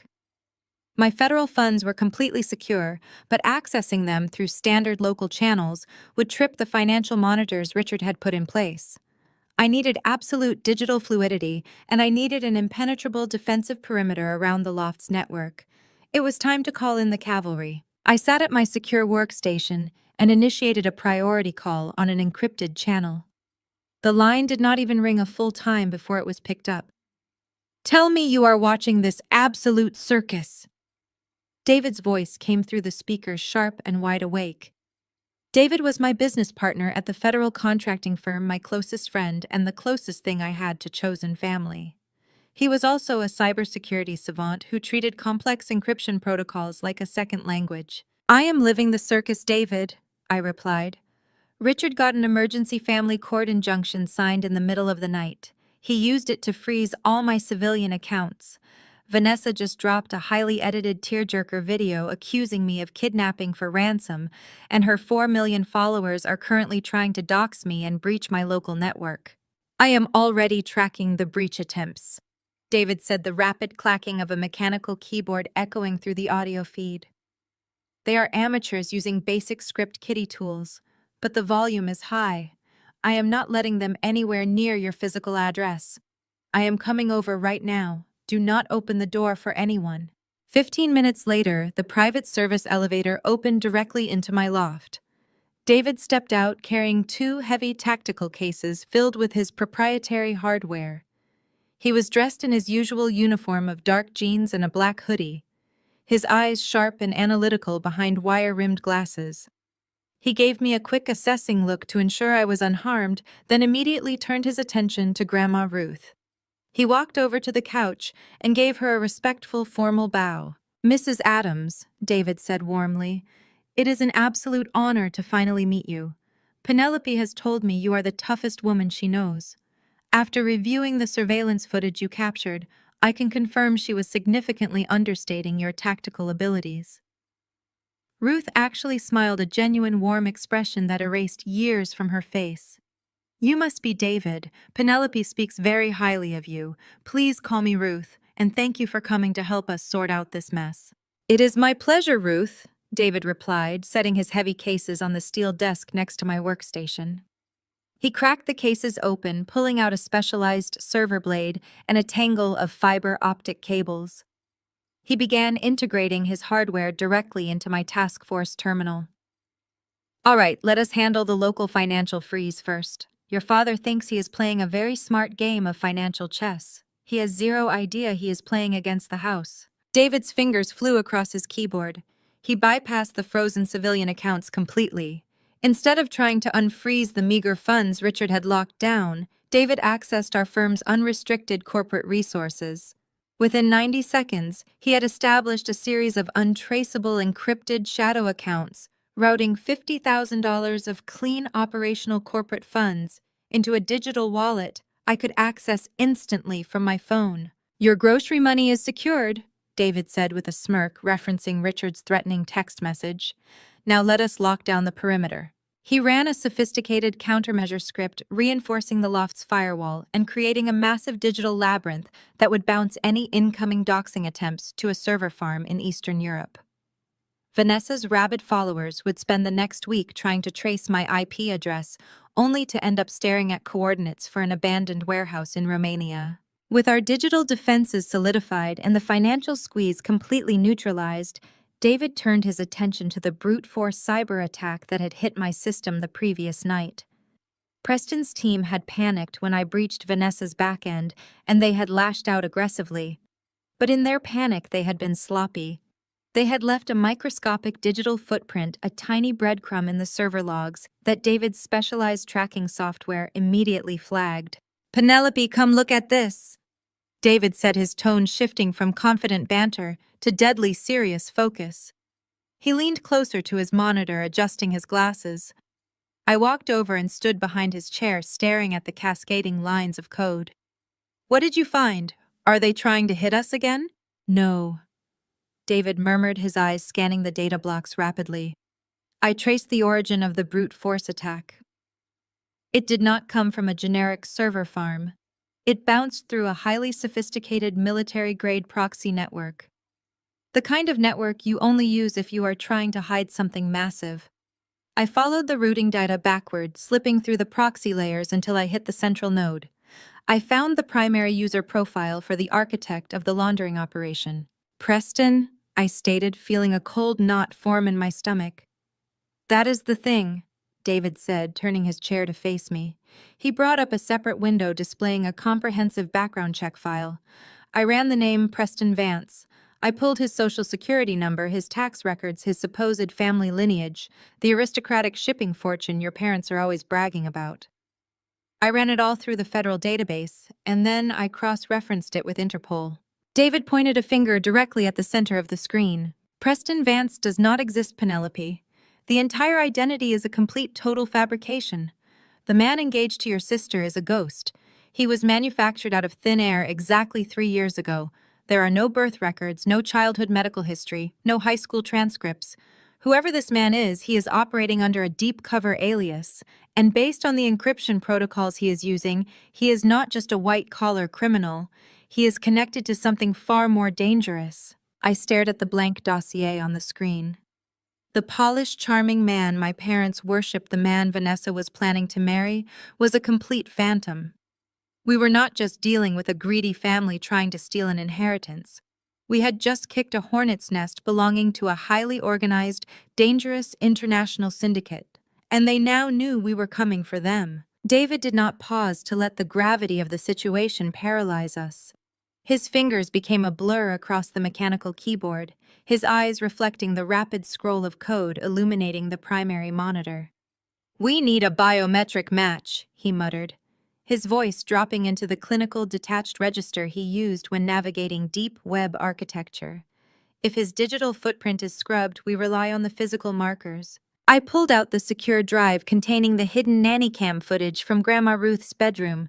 I isolated the highest resolution frame of Preston's face, capturing him the exact moment he looked directly toward the hidden lens on the bookshelf while berating my father.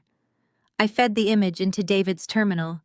He launched a proprietary facial recognition algorithm that did not just scrape public records, but bypassed standard protocols to access federal watch lists, international border control databases, and classified syndicate registries. The software mapped 90 different nodal points on Preston's face. The progress bar crawled across the screen, calculating geometric ratios between his eyes, the exact structure of his jawline, and the depth of his cheekbones. For 3 agonizing minutes, the loft was entirely silent except for the hum of the server cooling fans. Then a sharp, piercing chime broke the silence. The screen flashed a brilliant, violent red. Match confirmed. David clicked the file, expanding a classified dossier that made the blood freeze in my veins. Preston Vance was an alias. The man currently sleeping in my sister's penthouse, the man dictating my grandmother's medical abuse, was born Julian Croft. He was not a logistics heir. He was a highly sought-after operative working for an elite federally monitored international grifting ring. I read through the heavily redacted federal notes. This particular syndicate did not operate through brute force or street-level crime. They were financial parasites, sophisticated predators who specialized in a very specific, highly lucrative brand of corporate sabotage. Their entire modus operandi was built on weaponizing human greed. They do not target innocent people, David explained, reading the tactical summary alongside me.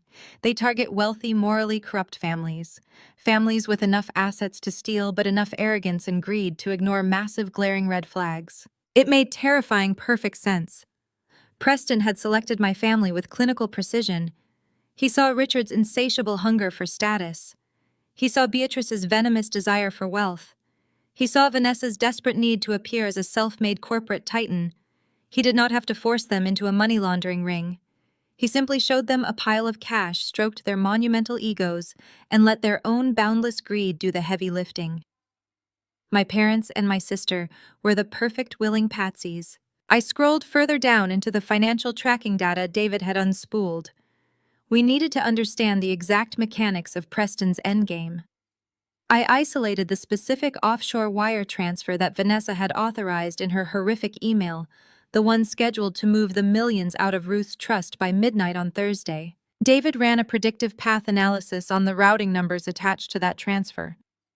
As the digital map populated on the screen, the true devastating reality of Preston's plan revealed itself in absolute clarity. "This is not just a transfer," David said, his voice tightening with a mixture of professional awe and deep disgust. "This is an exit protocol." I stared at the intricate web of dummy accounts and offshore holding companies. Preston was not just siphoning my grandmother's wealth to fund a temporary laundering cycle. Thursday at midnight was the kill switch.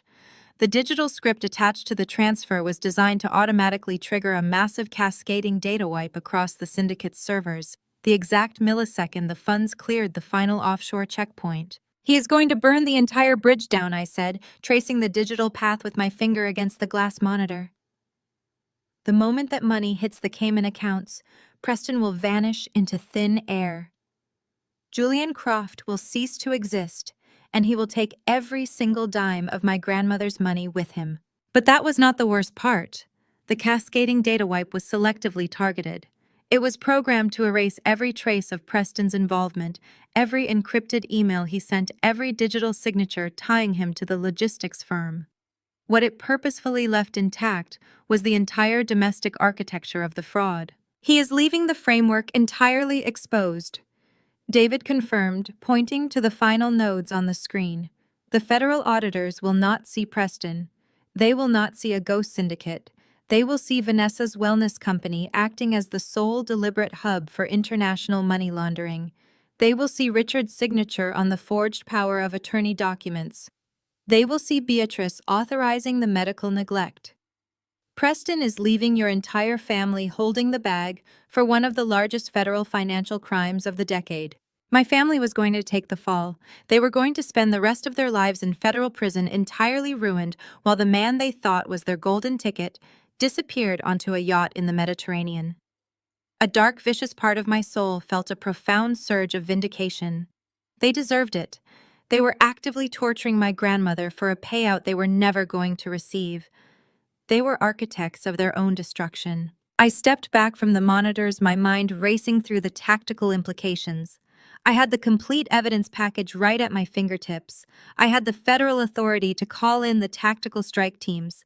I could send the armored vehicles to Vanessa's penthouse right this very second and drag Preston out in handcuffs before he ever had the chance to initiate the Thursday midnight exit protocol. But a cold, strategic realization stopped me dead in my tracks. "If I drop the hammer right now," I said, looking back at David and my grandmother, "Preston goes to jail. But my family will immediately play the victim card." Ruth nodded slowly from the couch, her sharp mind instantly grasping the legal reality. She pulled the wool blanket tighter around her shoulders. "Your father will hire the best defense attorneys in the state. They will stand in front of a judge and claim they were entirely conned by a master manipulator. They will point the finger at Preston and swear they had absolutely no idea the money was dirty.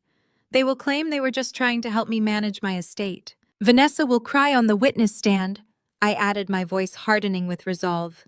"She will use that exact same fake, fragile persona she used in her viral video. She will convince a jury that her charming sociopathic fiancé tricked her into signing those corporate ledgers. If I arrest Preston now before the trap fully springs, Richard, Beatrice, and Vanessa will slither out of the federal charges. They will walk away clean, and they will still retain legal control over your life. I could not let that happen.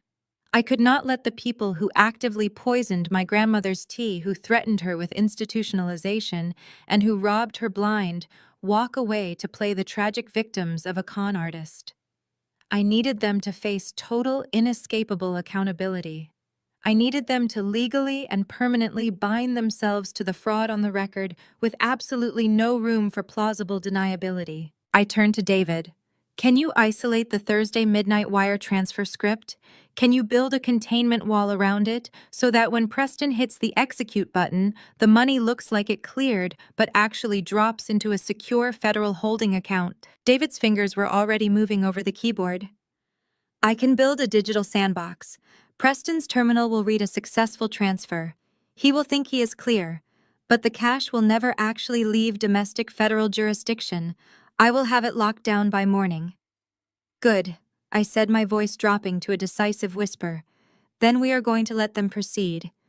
We are going to let them think they have completely won. My civilian phone, still sitting on the glass coffee table, buzzed aggressively. I picked it up. Through the mountain of hateful social media alerts and death threats from Vanessa's rabid followers, a formal email had broken through. It was from the elite, high-powered law firm representing my father. It was a mandatory summons for emergency pretrial mediation regarding the family court conservatorship. Richard was demanding a sit-down tomorrow morning to negotiate the immediate surrender of my grandmother, leveraging the frozen bank accounts and the viral media smear campaign as his ultimate bargaining chips. He was trying to force me into submission before his Thursday deadline. He wanted to look me in the eye and watch me break. I looked at the summons, feeling a sharp, predatory calm wash over my entire body. I opened my text messages and navigated to the thread with my father. I stared at his last arrogant demand, telling me I would not have a dime for groceries unless I surrendered. My thumbs hovered over the digital keyboard. I needed to feed his monumental ego. I needed to give him exactly what he wanted to ensure he walked blindly into the federal trap I was setting. I typed out the message with deliberate, calculated submission. You win. I'll bring the evidence to mediation tomorrow. I hit send. The loft was quiet as I waited, the tension in the air thick and electric. Less than 30 seconds later, the screen illuminated with Richard's immediate reply. He had taken the bait completely. His response was laced with the suffocating, arrogant cruelty that had defined his entire existence as a father. Good girl. Know your place. I locked the phone screen and set it down on the desk. I looked over at Grandma Ruth. Her eyes were hard, unblinking, and ready for war. Tomorrow morning, I was going to walk into a room full of expensive lawyers and arrogant criminals, and I was going to burn their entire world to the ground. The morning sun glared off the towering glass facade of the Crawford and Sterling law firm. I walked through the revolving brass doors, my practical heels clicking a steady, relentless rhythm against the imported Italian marble floor of the lobby. The entire building was a monument to corporate intimidation, designed to make anyone who walked inside feel small, impoverished, and utterly powerless.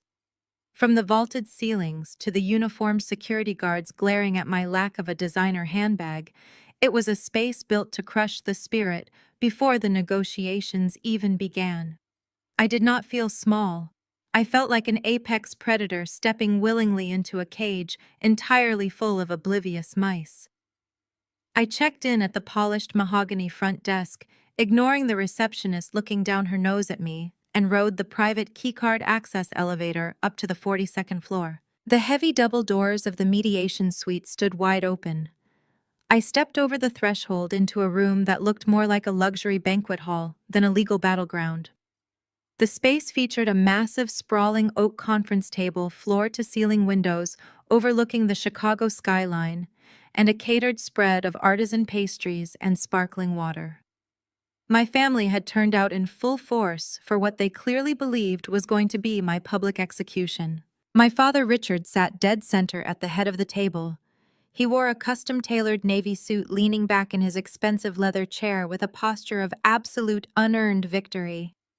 His hands were steeped beneath his chin, projecting the aura of a benevolent king, ready to pardon a treasonous peasant. He looked at me as I entered, a smug, satisfied smirk playing at the corners of his mouth. Beatrice sat immediately to his right. Her face was pulled into a tight, highly practiced mask of maternal concern, though her eyes gleamed with vicious, malicious triumph. She had spent the entire morning receiving sympathetic phone calls from her country club friends, entirely soaking up the attention my supposed breakdown had garnered her. Vanessa and Preston occupied the plush seats directly across from them. Vanessa was wearing a stark white, impeccably pressed designer dress. She looked exactly like the enlightened, successful wellness guru she pretended to be on the internet. Preston sat beside her, perfectly playing the role of the bored, aristocratic heir. He adjusted his diamond-encrusted Rolex and sighed softly, checking his phone, as if he had a dozen more important places to be. Knowing what I now knew about Julian Croft, his performance was nothing short of a masterpiece. He was sitting in a room full of people he was planning to permanently ruin, preparing to steal millions of dollars and vanish at midnight on Thursday, and he did not show a single microscopic ounce of stress.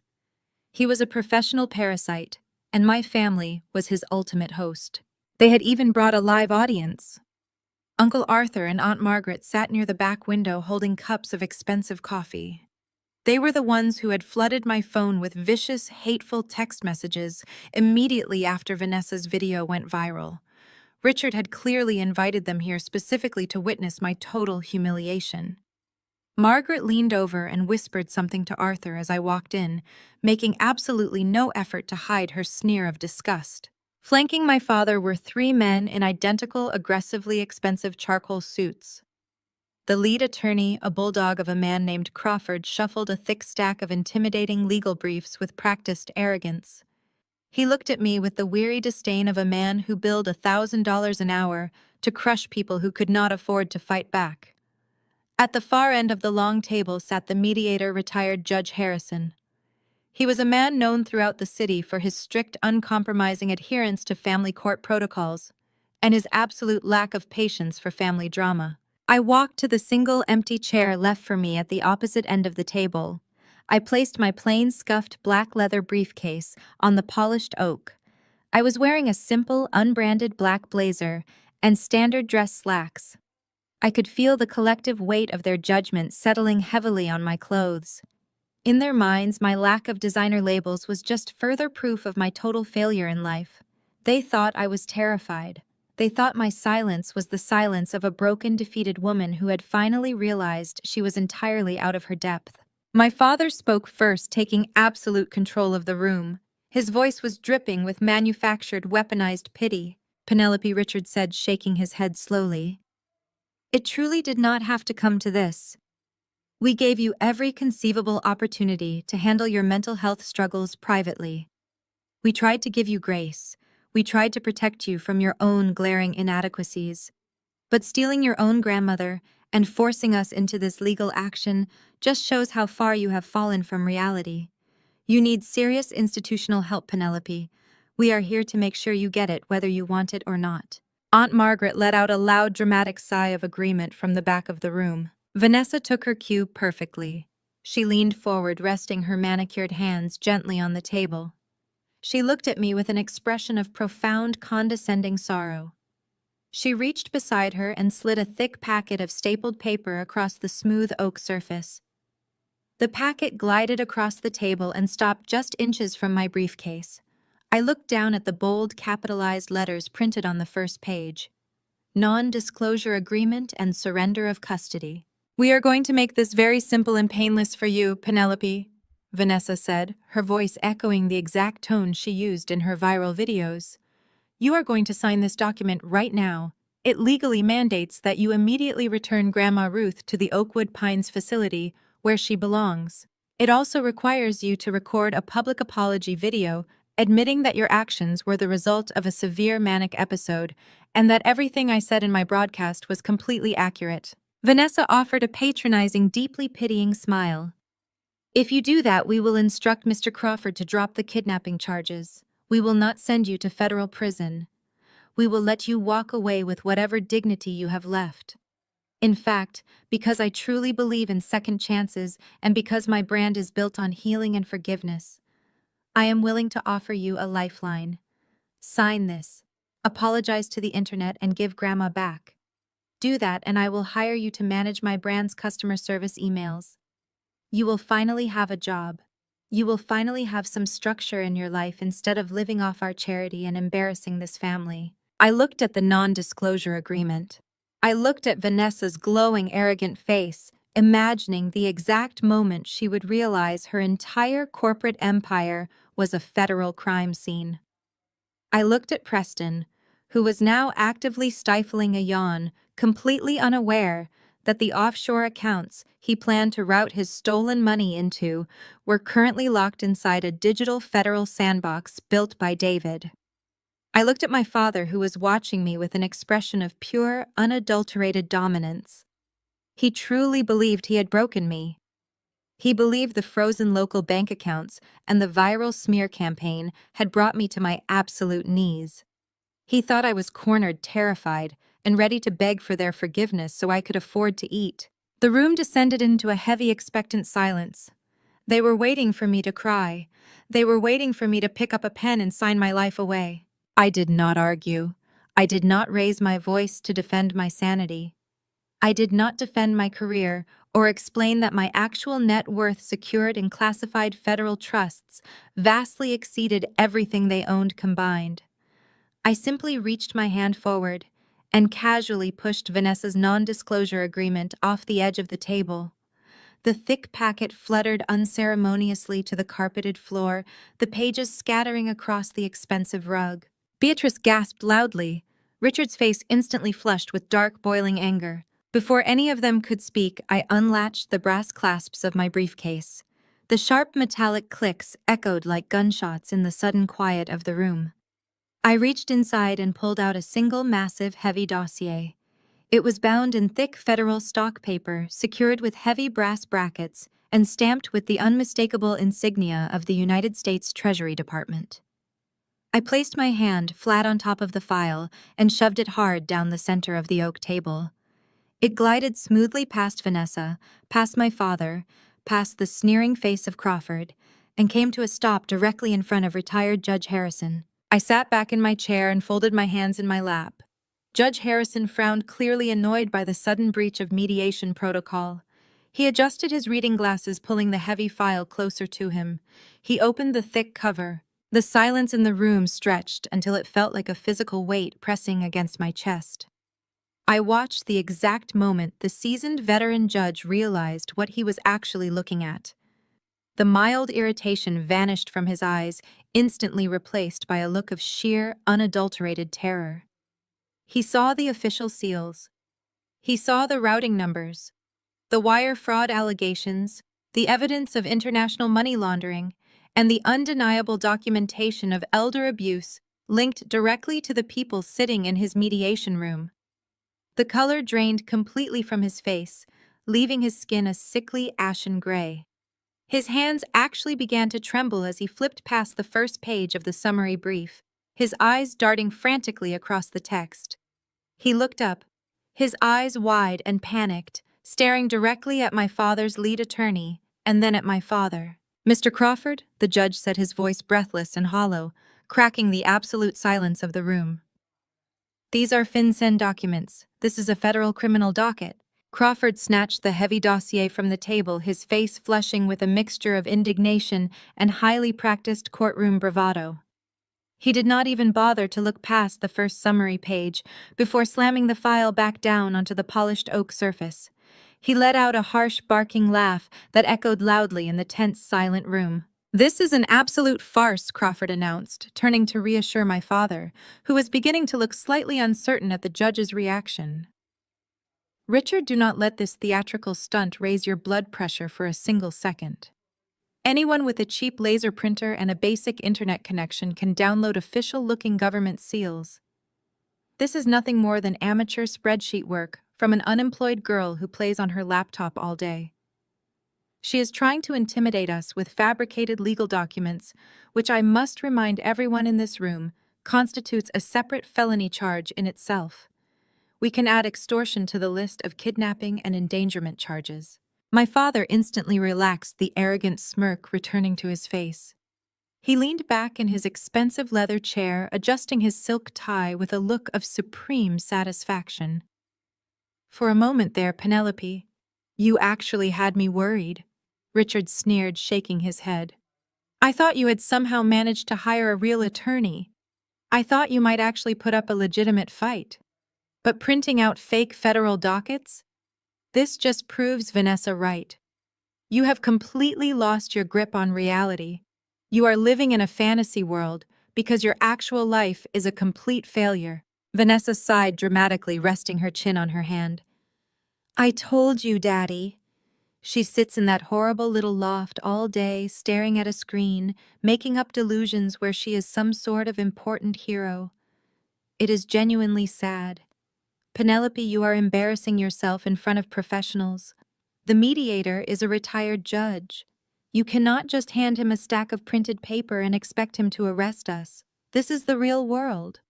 actions have actual consequences here. Preston chuckled softly beside her, though I noticed his eyes remained fixed on the thick dossier resting in front of Judge Harrison. His posture had grown incredibly rigid.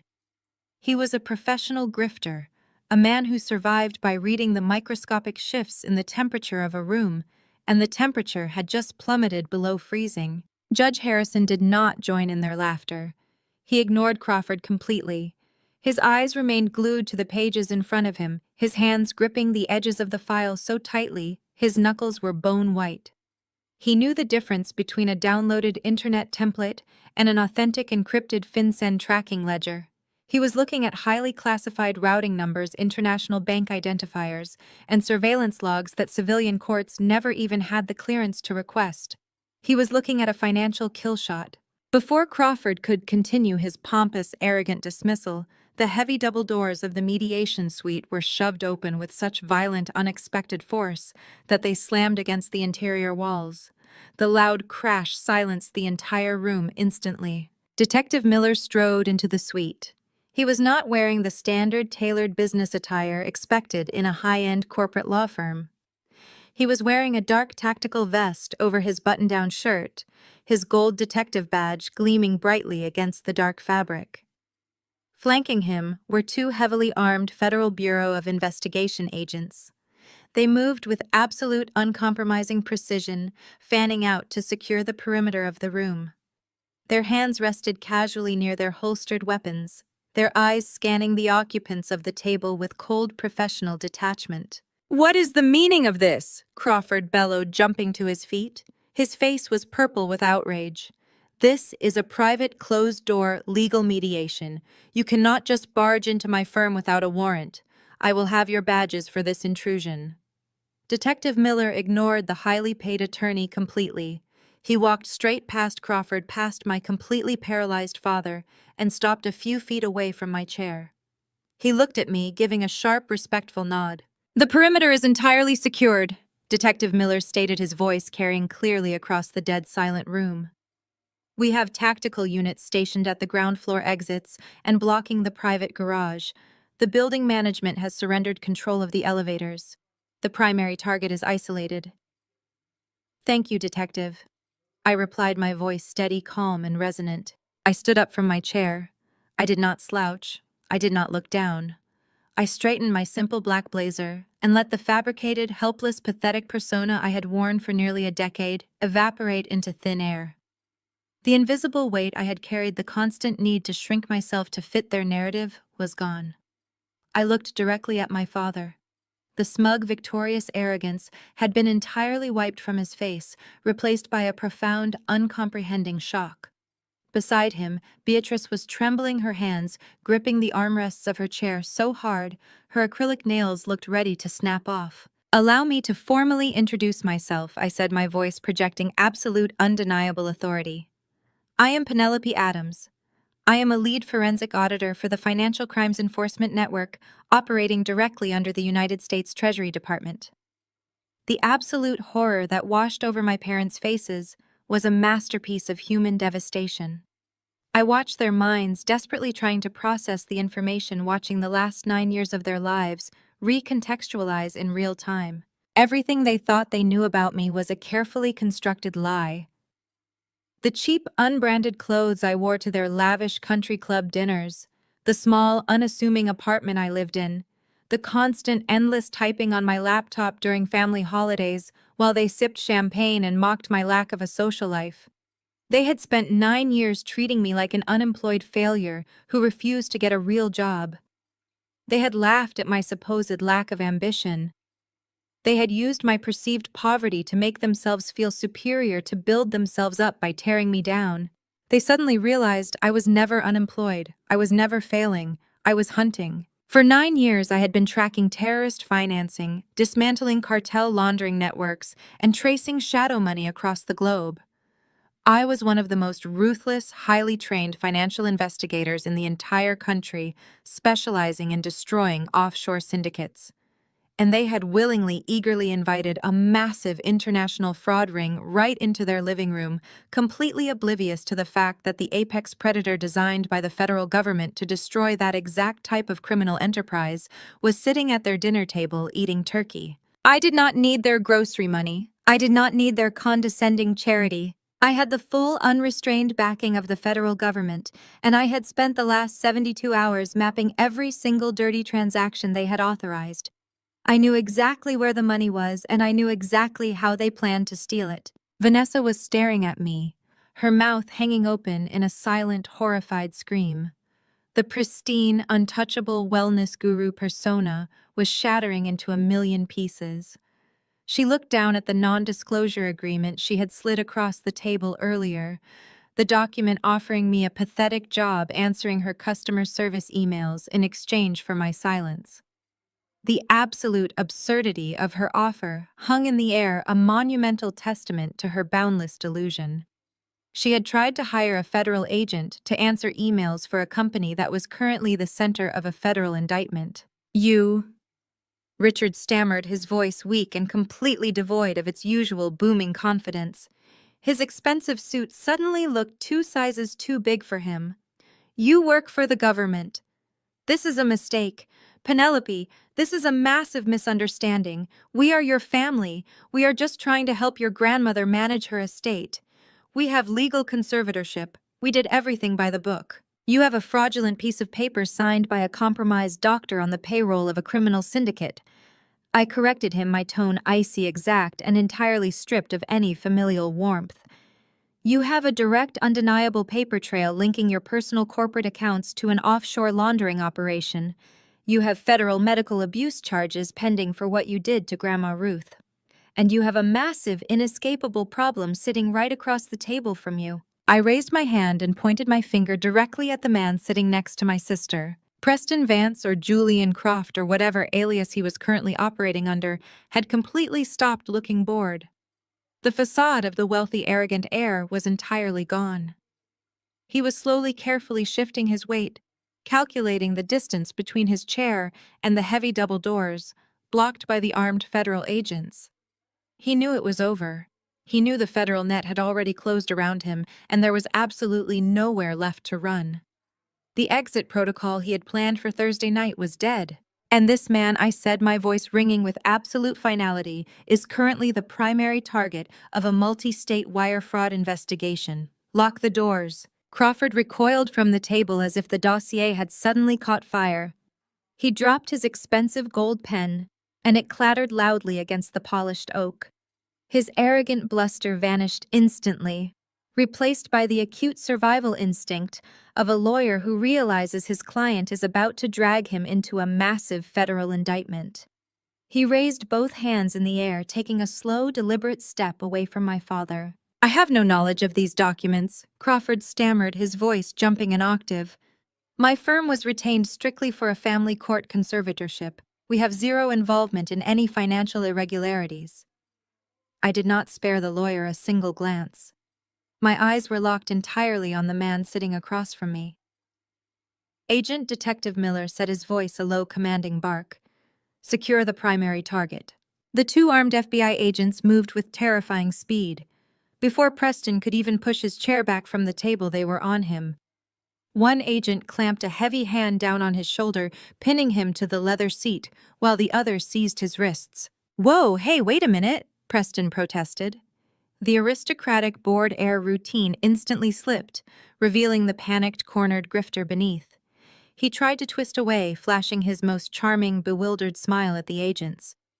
There is a massive mistake here. I am an innocent bystander. I am just a private investor. I have absolutely nothing to do with whatever family drama is happening in this room. I reached into my briefcase and pulled out a second, thinner folder. I tossed it onto the table, letting it slide directly into Preston's line of sight. Julian Croft, I said, watching his eyes snap toward me. The sound of his real name hit him like a physical blow. The charming smile completely vanished, leaving a cold, calculating stare. Born in Chicago, operating under 5 known aliases. We have the decrypted audio logs of your calls to the Cayman Islands. We have the video surveillance from the Oakwood Pines facility. We have the complete digital footprint of the life insurance fraud you initiated against my grandmother, and we have the exact routing numbers for the exit protocol you plan to execute at midnight on Thursday. I leaned forward, resting my hands firmly on the oak table. There is no mistake, Julian. You are not going to a Mediterranean yacht. You are going to a federal holding cell. The heavy steel handcuffs clicked around his wrists with a sharp, echoing snap. He did not say another word. The seasoned predator knew when the trap was perfectly sprung. He simply slumped back in his chair, his eyes darting frantically around the room, searching for an angle that no longer existed. Vanessa let out a piercing, hysterical shriek.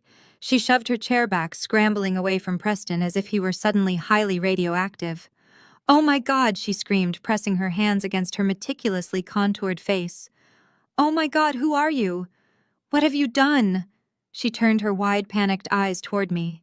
"Penelope, I swear to you I had no idea. He lied to me. He completely conned me. I am a victim here." I shifted my gaze to my sister. The sheer, unadulterated hypocrisy of her tears was nauseating. I pulled a third stack of documents from my briefcase. These were bound in bright red financial tracking tape. "You are not a victim, Vanessa," I said, my voice slicing through her manufactured hysterics. "You are a fully complicit co-conspirator." I opened the red binder and spread the pages out across the table so Judge Harrison, Detective Miller, and every single person in the room could see them clearly. They were the highly classified internal ledgers for her wellness lifestyle brand. "Your company has been operating at a massive, unsustainable loss for 3 years," I stated, tapping the negative balance columns highlighted in the documents. "You were completely bankrupt. You were facing total public ruin. And then miraculously, your business accounts were injected with $2.4 million of clean, untraceable capital over the last 8 months. Vanessa's face turned the color of chalk. "Preston told me he was investing his own money," she sobbed, her pristine aesthetic dissolving into a messy, frantic panic. "He said he believed in my vision." "He did not invest a dime," I corrected her relentlessly. "That $2.4 million was systematically siphoned directly out of Grandma Ruth's blind trust. And you knew exactly where it came from." I flipped to the next page, revealing a series of printed, time-stamped emails. "These are the encrypted communications between you and Julian. You explicitly authorized the fraudulent invoices. You signed the digital ledgers disguising the stolen trust funds as international consulting fees. You knowingly and willingly washed stolen money through your brand to keep your fake glamorous internet life afloat." Vanessa stared at the emails bearing her own digital signature. The realization that her entire empire was nothing but a federal crime scene finally broke her. The smug, condescending woman who had offered me a customer service job just 10 minutes ago collapsed into her chair. She buried her face in her arms and began to wail loud, ugly, gasping sobs that echoed pathetically off the glass windows. I did not feel an ounce of pity. I turned my attention to the head of the table. Richard and Beatrice were sitting frozen in absolute terrified shock. My father was gripping the edge of the table so hard his fingers were shaking. My mother looked as though she might actually vomit. They had brought Uncle Arthur and Aunt Margaret here to witness my final crushing defeat. They had wanted an audience for their victory. I looked past my parents, locking eyes with my aunt and uncle. Arthur was sitting with his mouth hanging open, his expensive coffee completely forgotten.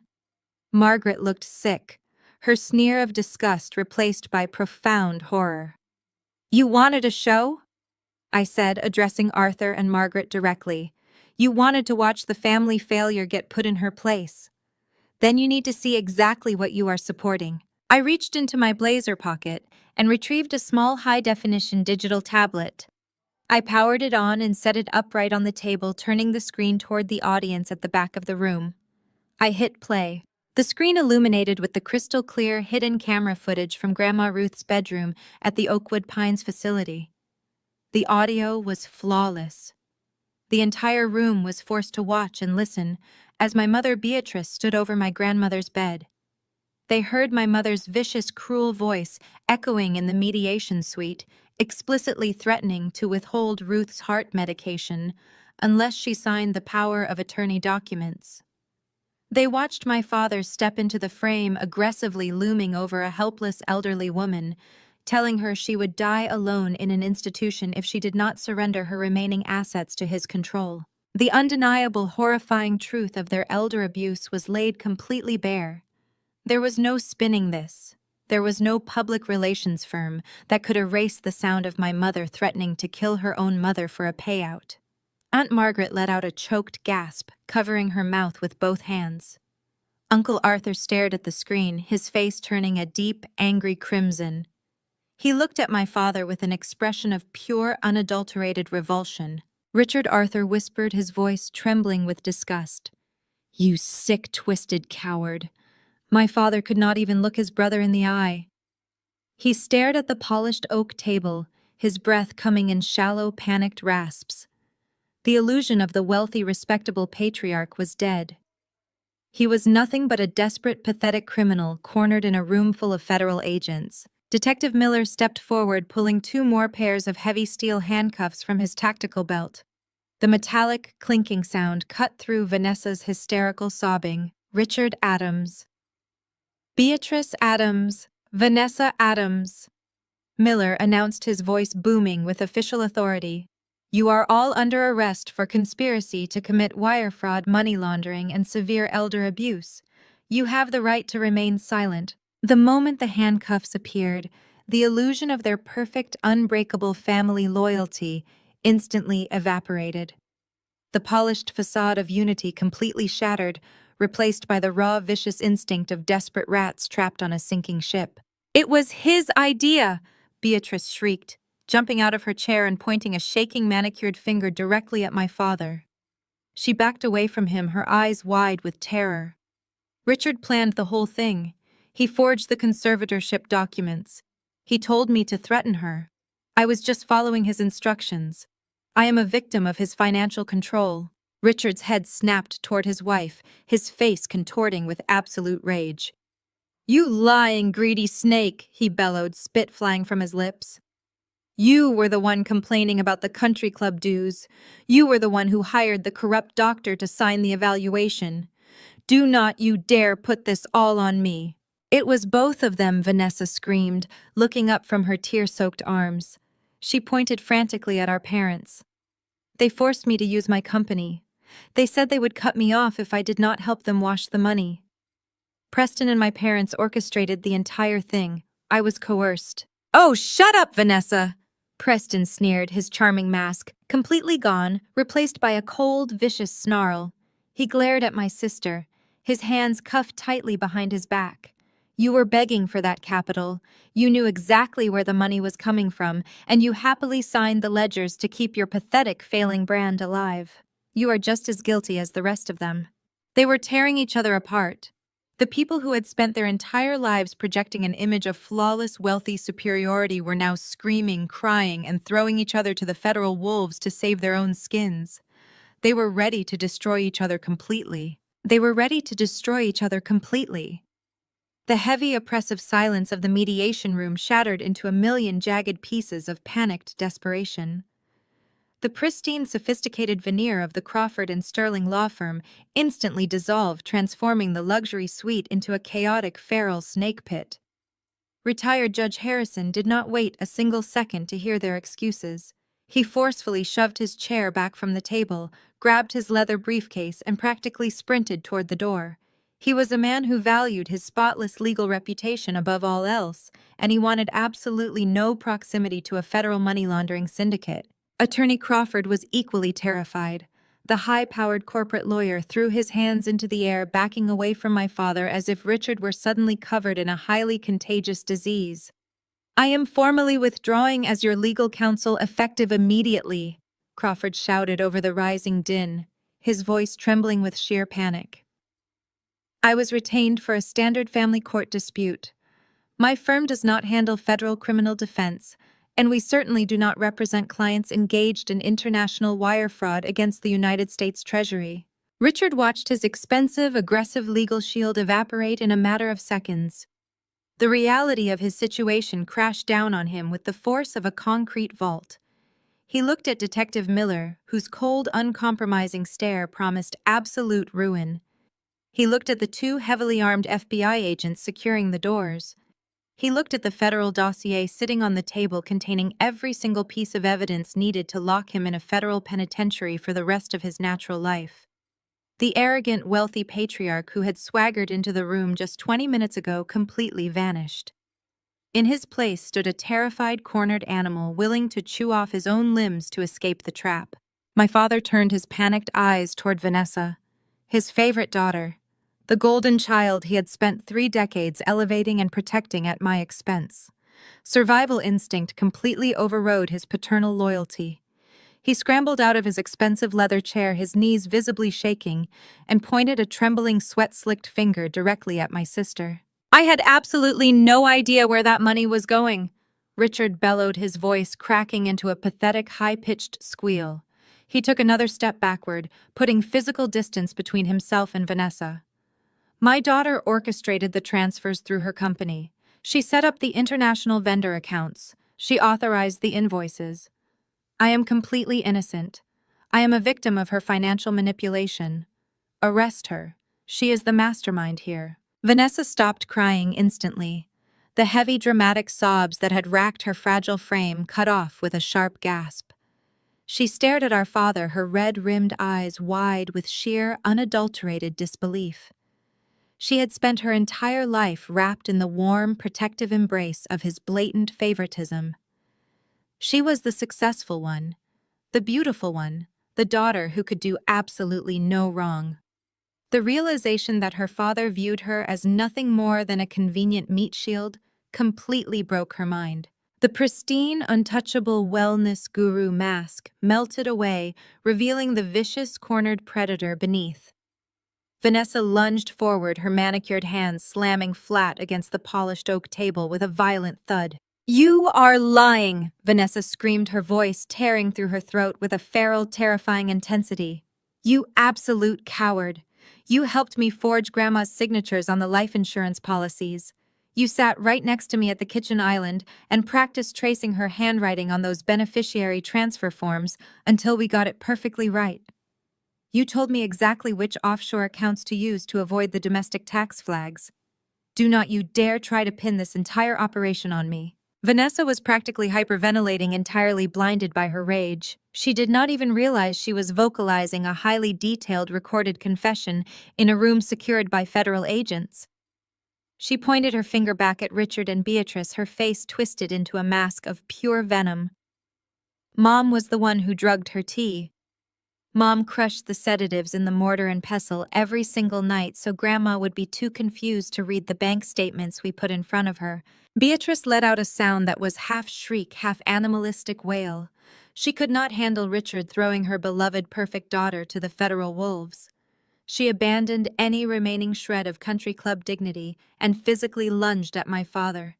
She shoved him hard in the chest, her diamond rings catching the fluorescent light as she unleashed a torrential flood of buried resentment. "You are throwing your own daughter to the federal government to save your pathetic skin!"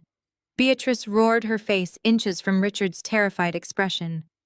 "You have always been a coward. You have not made a single successful corporate investment in 15 years. We were completely broke. We were drowning in debt. We needed my mother's money because you are a total financial failure.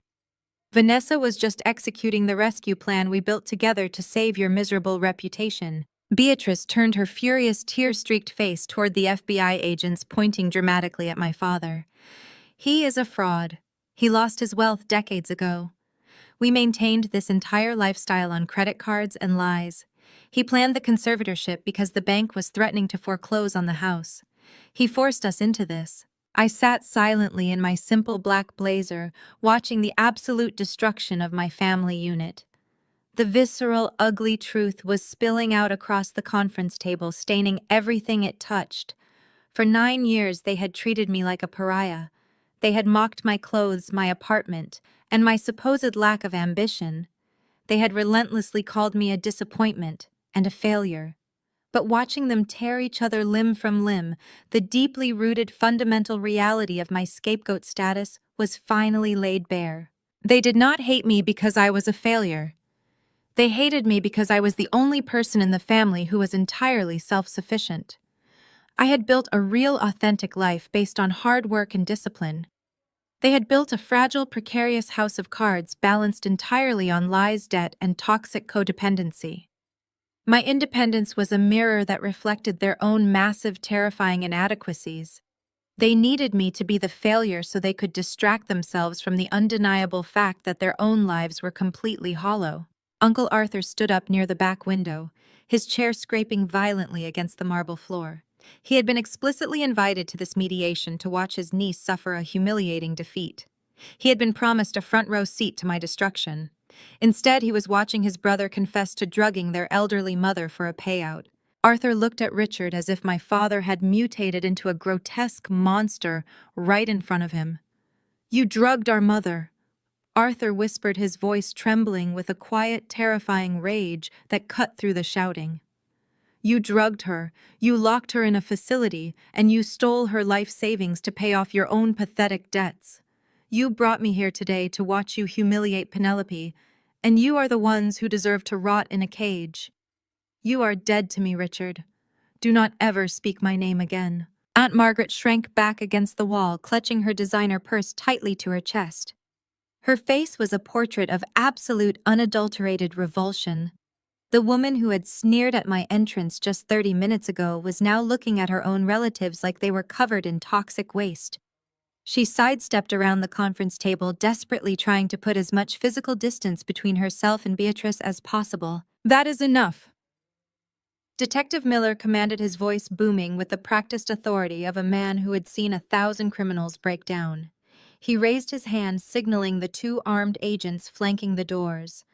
"Secure them all." The loud metallic ratcheting of heavy steel handcuffs echoed sharply through the room. An agent grabbed Richard by the shoulder, twisting his arms behind his back. The custom-tailored navy suit jacket bunched and wrinkled as the cuffs locked tightly around his wrists. Beatrice shrieked as the second agent secured her hands, her heavy diamond bracelets clicking uselessly against the cold metal restraints. Vanessa was still sobbing, her pristine white dress stained with running makeup, offering absolutely zero physical resistance as her wrists were bound together. "You have the right to remain silent," Detective Miller recited, pulling a small notebook from his tactical vest. The cold, mechanical recitation of the Miranda rights rolled over the chaotic weeping of my family. "Anything you say can and will be used against you in a court of law. You have the right to an attorney." The supreme, devastating irony of the warning hung heavily in the air. They had already said everything. They had willingly aired all their dirty laundry, screaming their full, detailed confessions into a room packed with federal witnesses. They had handed the prosecution an airtight, fully corroborated narrative of their own destruction. The sharp, biting reality of the cold steel on their wrists suddenly snapped them out of their feral rage. The sheer gravity of their situation settled over them like a suffocating blanket.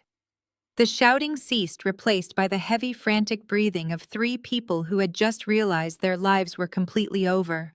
They looked around the room. Crawford was gone. The mediator was gone. Arthur and Margaret were standing by the door, completely repulsed and refusing to make eye contact. Preston was already being escorted out into the hallway by a federal marshal.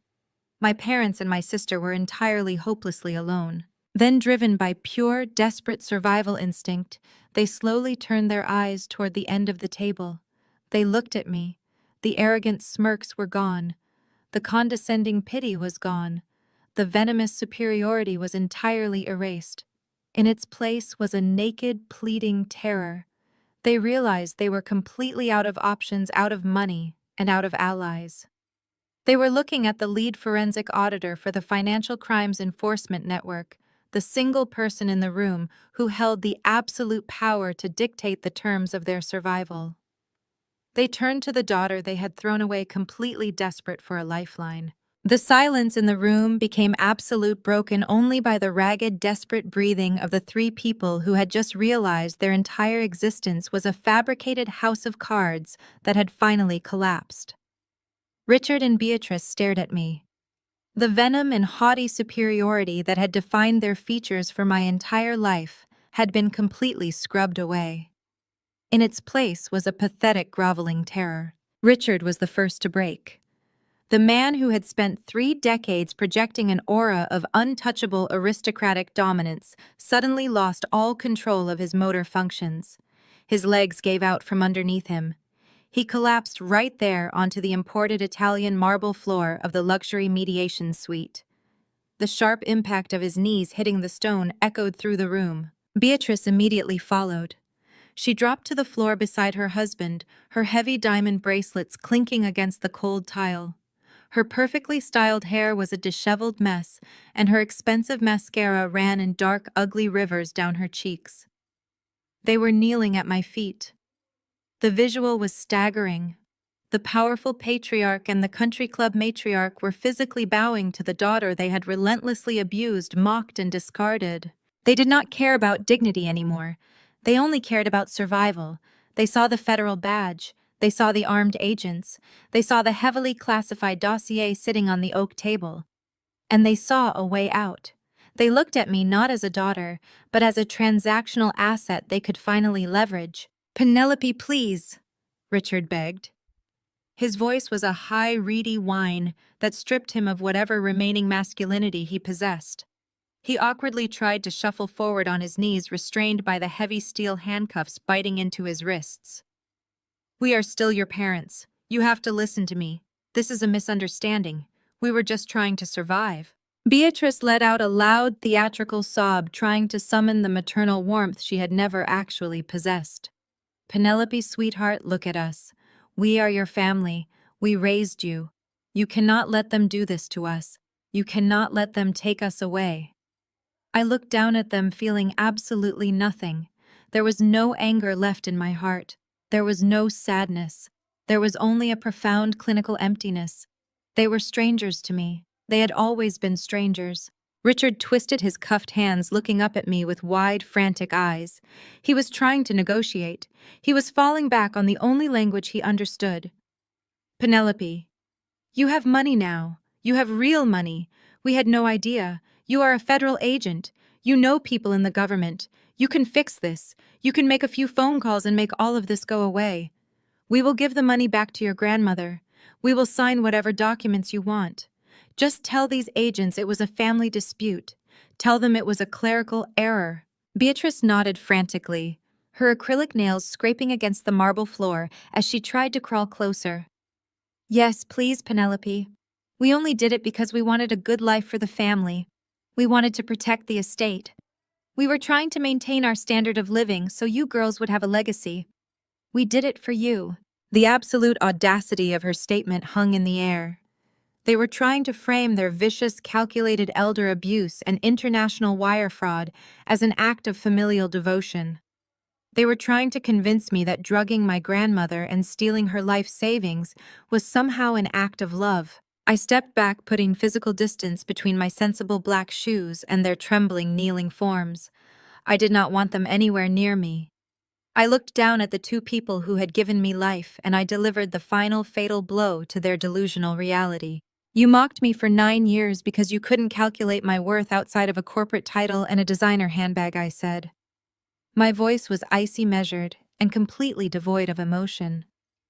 It cut through their pathetic sobbing with the precision of a surgical scalpel. "You spent a decade treating me like garbage because I did not wear the right labels or attend the right parties.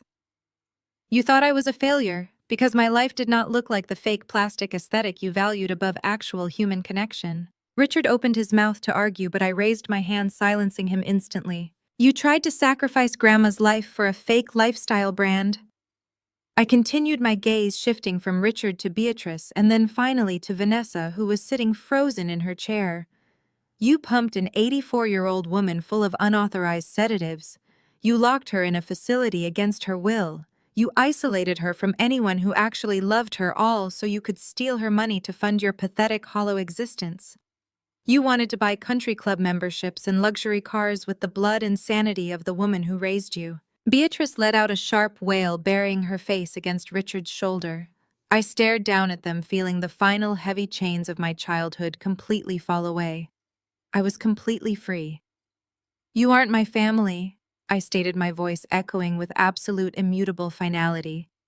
"You are simply closed case files." The words struck them with the force of a physical blow. Richard slumped forward, his head bowing toward the floor as the last shred of his arrogant hope vanished. He finally understood that there was no negotiation. There was no secret federal loophole. I was not their daughter anymore. I was the architect of their total destruction, and I had executed my job flawlessly. Vanessa suddenly scrambled up from her chair. The FBI agent standing behind her immediately grabbed her arm, holding her firmly in place. She ignored the agent completely, her tear-streaked, ruined face turning toward me in a state of absolute unhinged panic. But her panic was not about federal prison. It was not about the fact that she had actively participated in drugging her own grandmother. Her panic was centered entirely on the only thing she actually cared about. "Penelope, wait!" Vanessa screamed, pulling against the agent's grip. Her voice was shrill and frantic. "You cannot let them take my phone, my brand. My followers are expecting a live stream today. I have sponsor posts scheduled for this afternoon. If I do not post, I will lose my engagement metrics. Please, you have to tell them to let me keep my phone. You cannot shut down my social media accounts. My entire life is on there." The staggering, monumental depth of her narcissism was almost difficult to comprehend.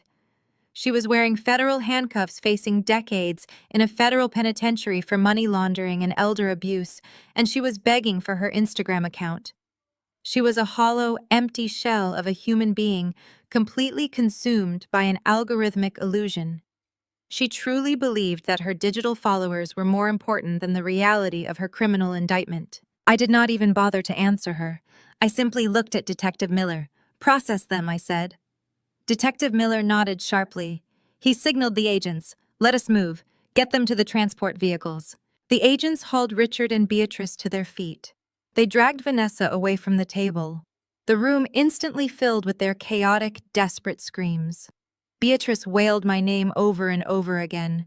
Richard shouted hollow, empty threats about calling his senators. Vanessa shrieked about her publicist and her constitutional right to access her followers. I turned my back on them. I picked up my plain, scuffed black leather briefcase from the polished oak table. I calmly latched the brass clasps. I did not shed a single tear. I did not feel a single ounce of regret. I walked toward the heavy double doors of the mediation suite, my practical heels clicking a steady, confident rhythm against the marble floor. Uncle Arthur and Aunt Margaret had already fled the room, unable to watch the humiliating spectacle of their brother being dragged away in chains. The retired judge was long gone. The high-powered attorney had vanished. I stepped out into the quiet, carpeted hallway of the 42nd floor. The heavy wooden doors swung shut behind me, instantly cutting off the shrieks and cries of my former family. The sudden silence was beautiful. It was the sound of absolute, unconditional peace. I walked to the private elevator and pressed the call button. The doors glided open and I stepped inside.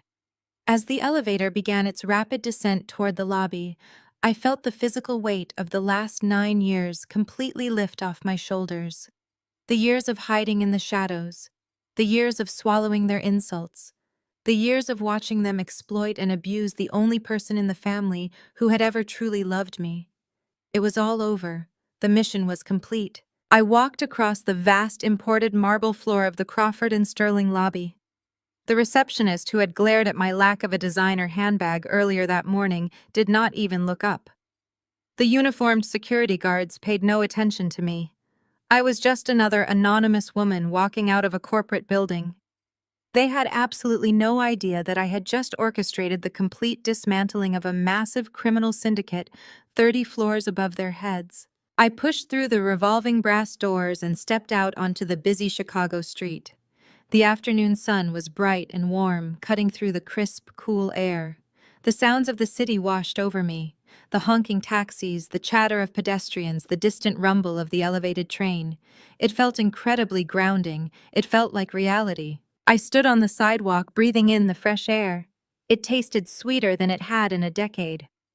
I looked up at the towering glass facade of the building, a monument to corporate intimidation that had completely failed to intimidate me. My phone vibrated in my blazer pocket. I pulled it out and looked at the screen. The caller ID displayed a secure encrypted federal routing number. It was David. I swiped the screen and brought the phone to my ear. Adams, I answered, my voice steady and light. Penelope, David said. His voice crackled slightly over the secure line, but I could hear the distinct, undeniable tone of professional triumph in his words. The trap worked perfectly. Croft's exit protocol triggered exactly when you predicted. He tried to initiate the automated wire transfers to the Cayman accounts while he was sitting right there in the mediation room. I smiled, watching a flock of pigeons scatter as a city bus rolled past, and the intercept, flawless, David confirmed. We caught the digital routing the second it initiated. We bypassed their offshore shell companies completely. The offshore funds have been successfully rerouted back to Ruth's accounts. Every single dime they tried to steal is locked down and secured in the federal trust. Your grandmother's medical care and estate are entirely protected. A profound, overwhelming sense of relief washed over my entire body. Grandma Ruth was safe. She would never spend another day in that horrifying facility. She would be moved to the private luxury care home we had selected, surrounded by professionals who actually cared about her well-being. She was free from their control forever. We have the entire network. David continued, the excitement bleeding through his usual stoic demeanor. We have the corrupt doctors, the offshore bankers, the shell company executives. Croft's laptop gave us the keys to the entire kingdom. The Treasury Department is already drafting the indictments. It is a clean sweep, Penelope. I closed my eyes, letting the warmth of the sun hit my face. I thought about the 9 years of undercover work, the endless nights staring at spreadsheets, the constant gnawing anxiety of maintaining my cover while watching my family descend into complete moral bankruptcy. I thought about the moment I pushed the heavy federal dossier across the oak table, watching their entire world shatter into dust. Excellent work, David, I said softly. We won, David said. Yes, I replied, opening my eyes and looking out at the endless possibilities of the city. We won. 6 months evaporated like smoke, clearing the toxic fog that had suffocated my life for over a decade. I sat on the expansive leather sofa in my living room, nursing a cup of black coffee, while the morning news played on the flat-screen television, mounted above the massive stone fireplace. The anchor's voice was crisp and professional, delivering the final definitive epilogue to my family's legacy. The so-called influencer fraud ring has reached its judicial conclusion. The anchor announced, her expression serious. Richard and Beatrice Adams, once prominent fixtures in the local social scene, were sentenced yesterday in federal court to lengthy prison terms for conspiracy, massive wire fraud, and severe elder abuse. The screen flashed to courthouse footage from the previous afternoon. Richard and Beatrice were being led out of the building in handcuffs, surrounded by a swarm of hungry reporters. They looked entirely broken. Richard had been stripped of his custom-tailored navy suits and his country club arrogance. His shoulders were slumped, his face pale and gaunt, his eyes darting frantically away from the flashing cameras. He looked like exactly what he was, an old, defeated, cowardly man heading to a concrete cell. Beside him, Beatrice hid her face behind her shackled hands. Her designer clothes and expensive jewelry were gone, replaced by the stark, unforgiving reality of a federal holding facility. They had turned on each other viciously during the trial, screaming accusations across the courtroom, completely destroying the last remaining fragments of their marriage in a desperate failed attempt to save themselves.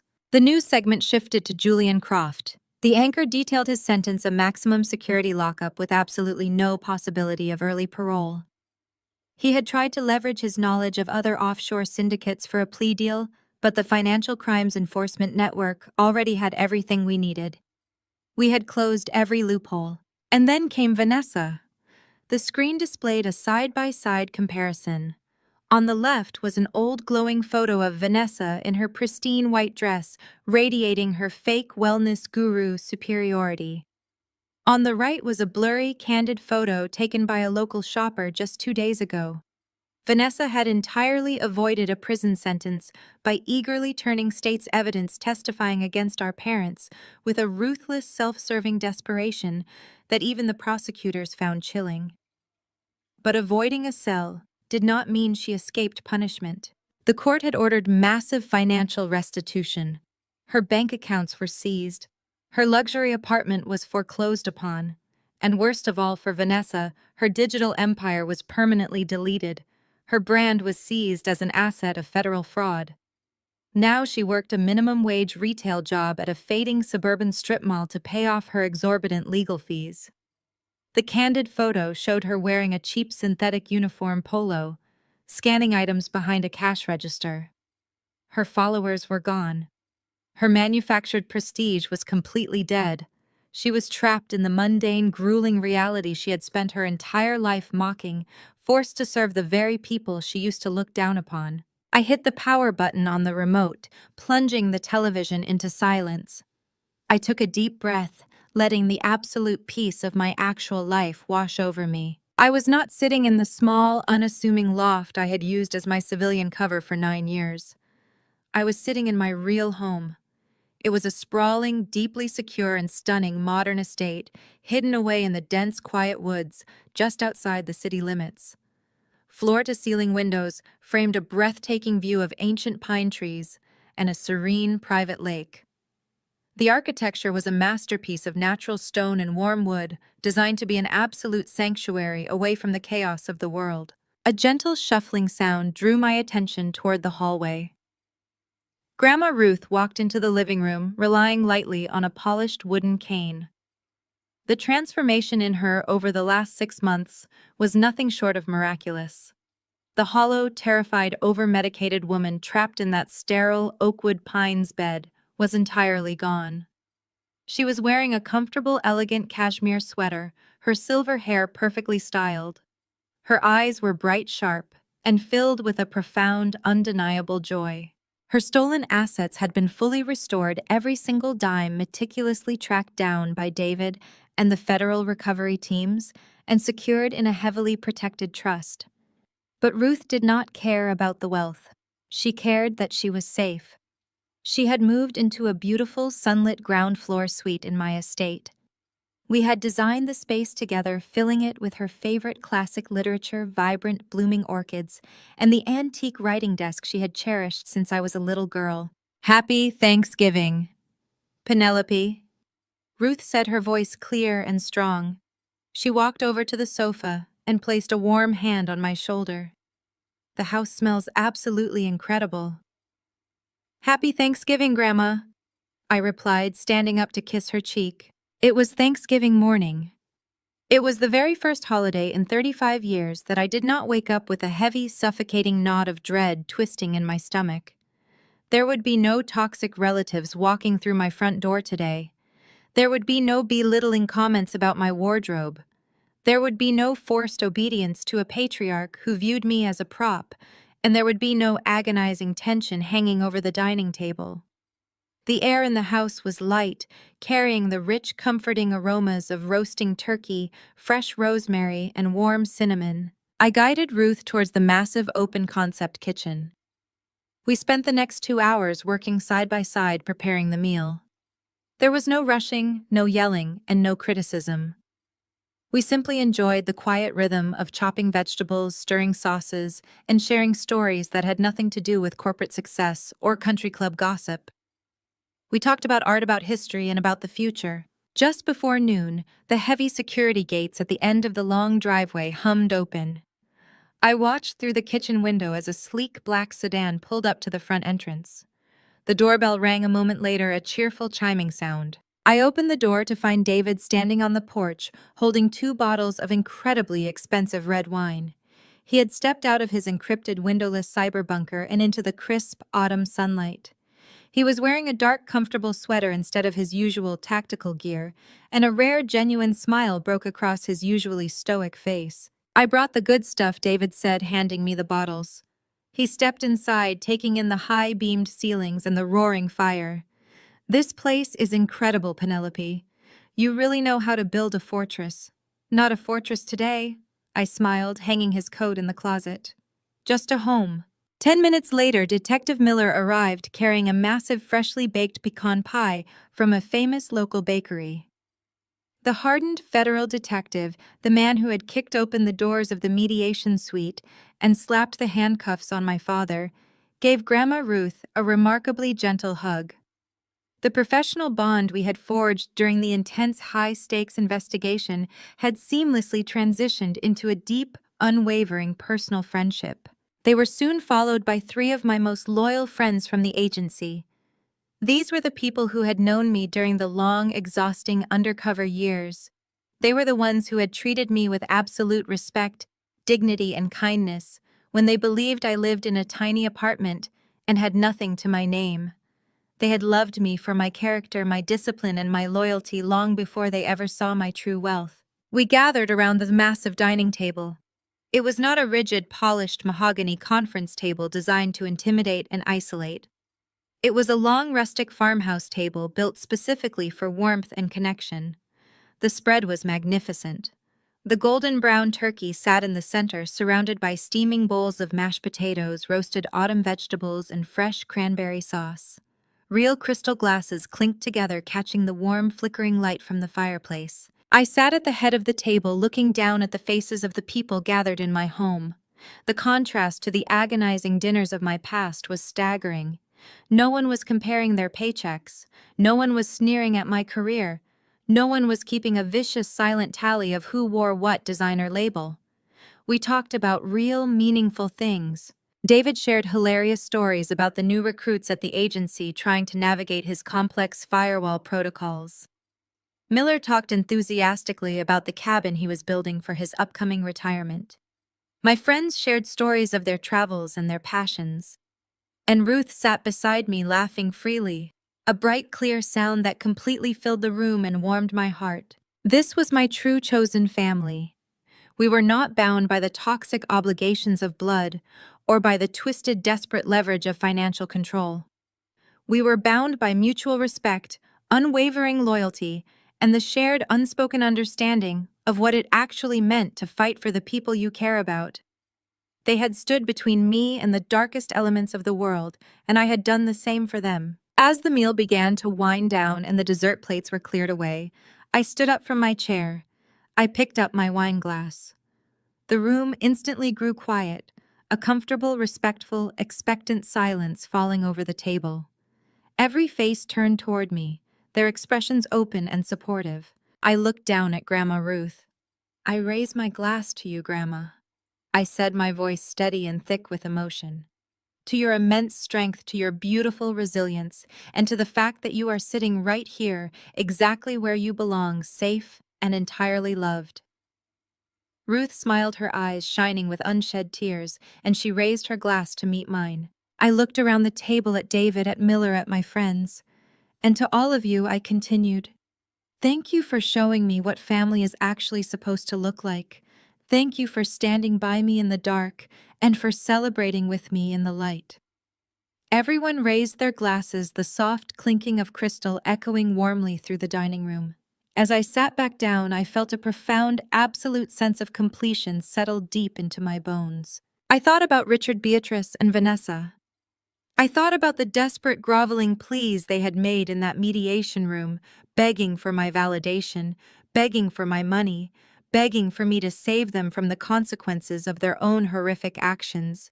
They had spent my entire life trying to convince me that I was weak, that I was a failure, and that I desperately needed their approval to survive. I finally understood the ultimate truth about vengeance. The best revenge is not screaming. It is not matching their toxic energy. It is not begging for validation from people who are fiercely, relentlessly committed to misunderstanding you.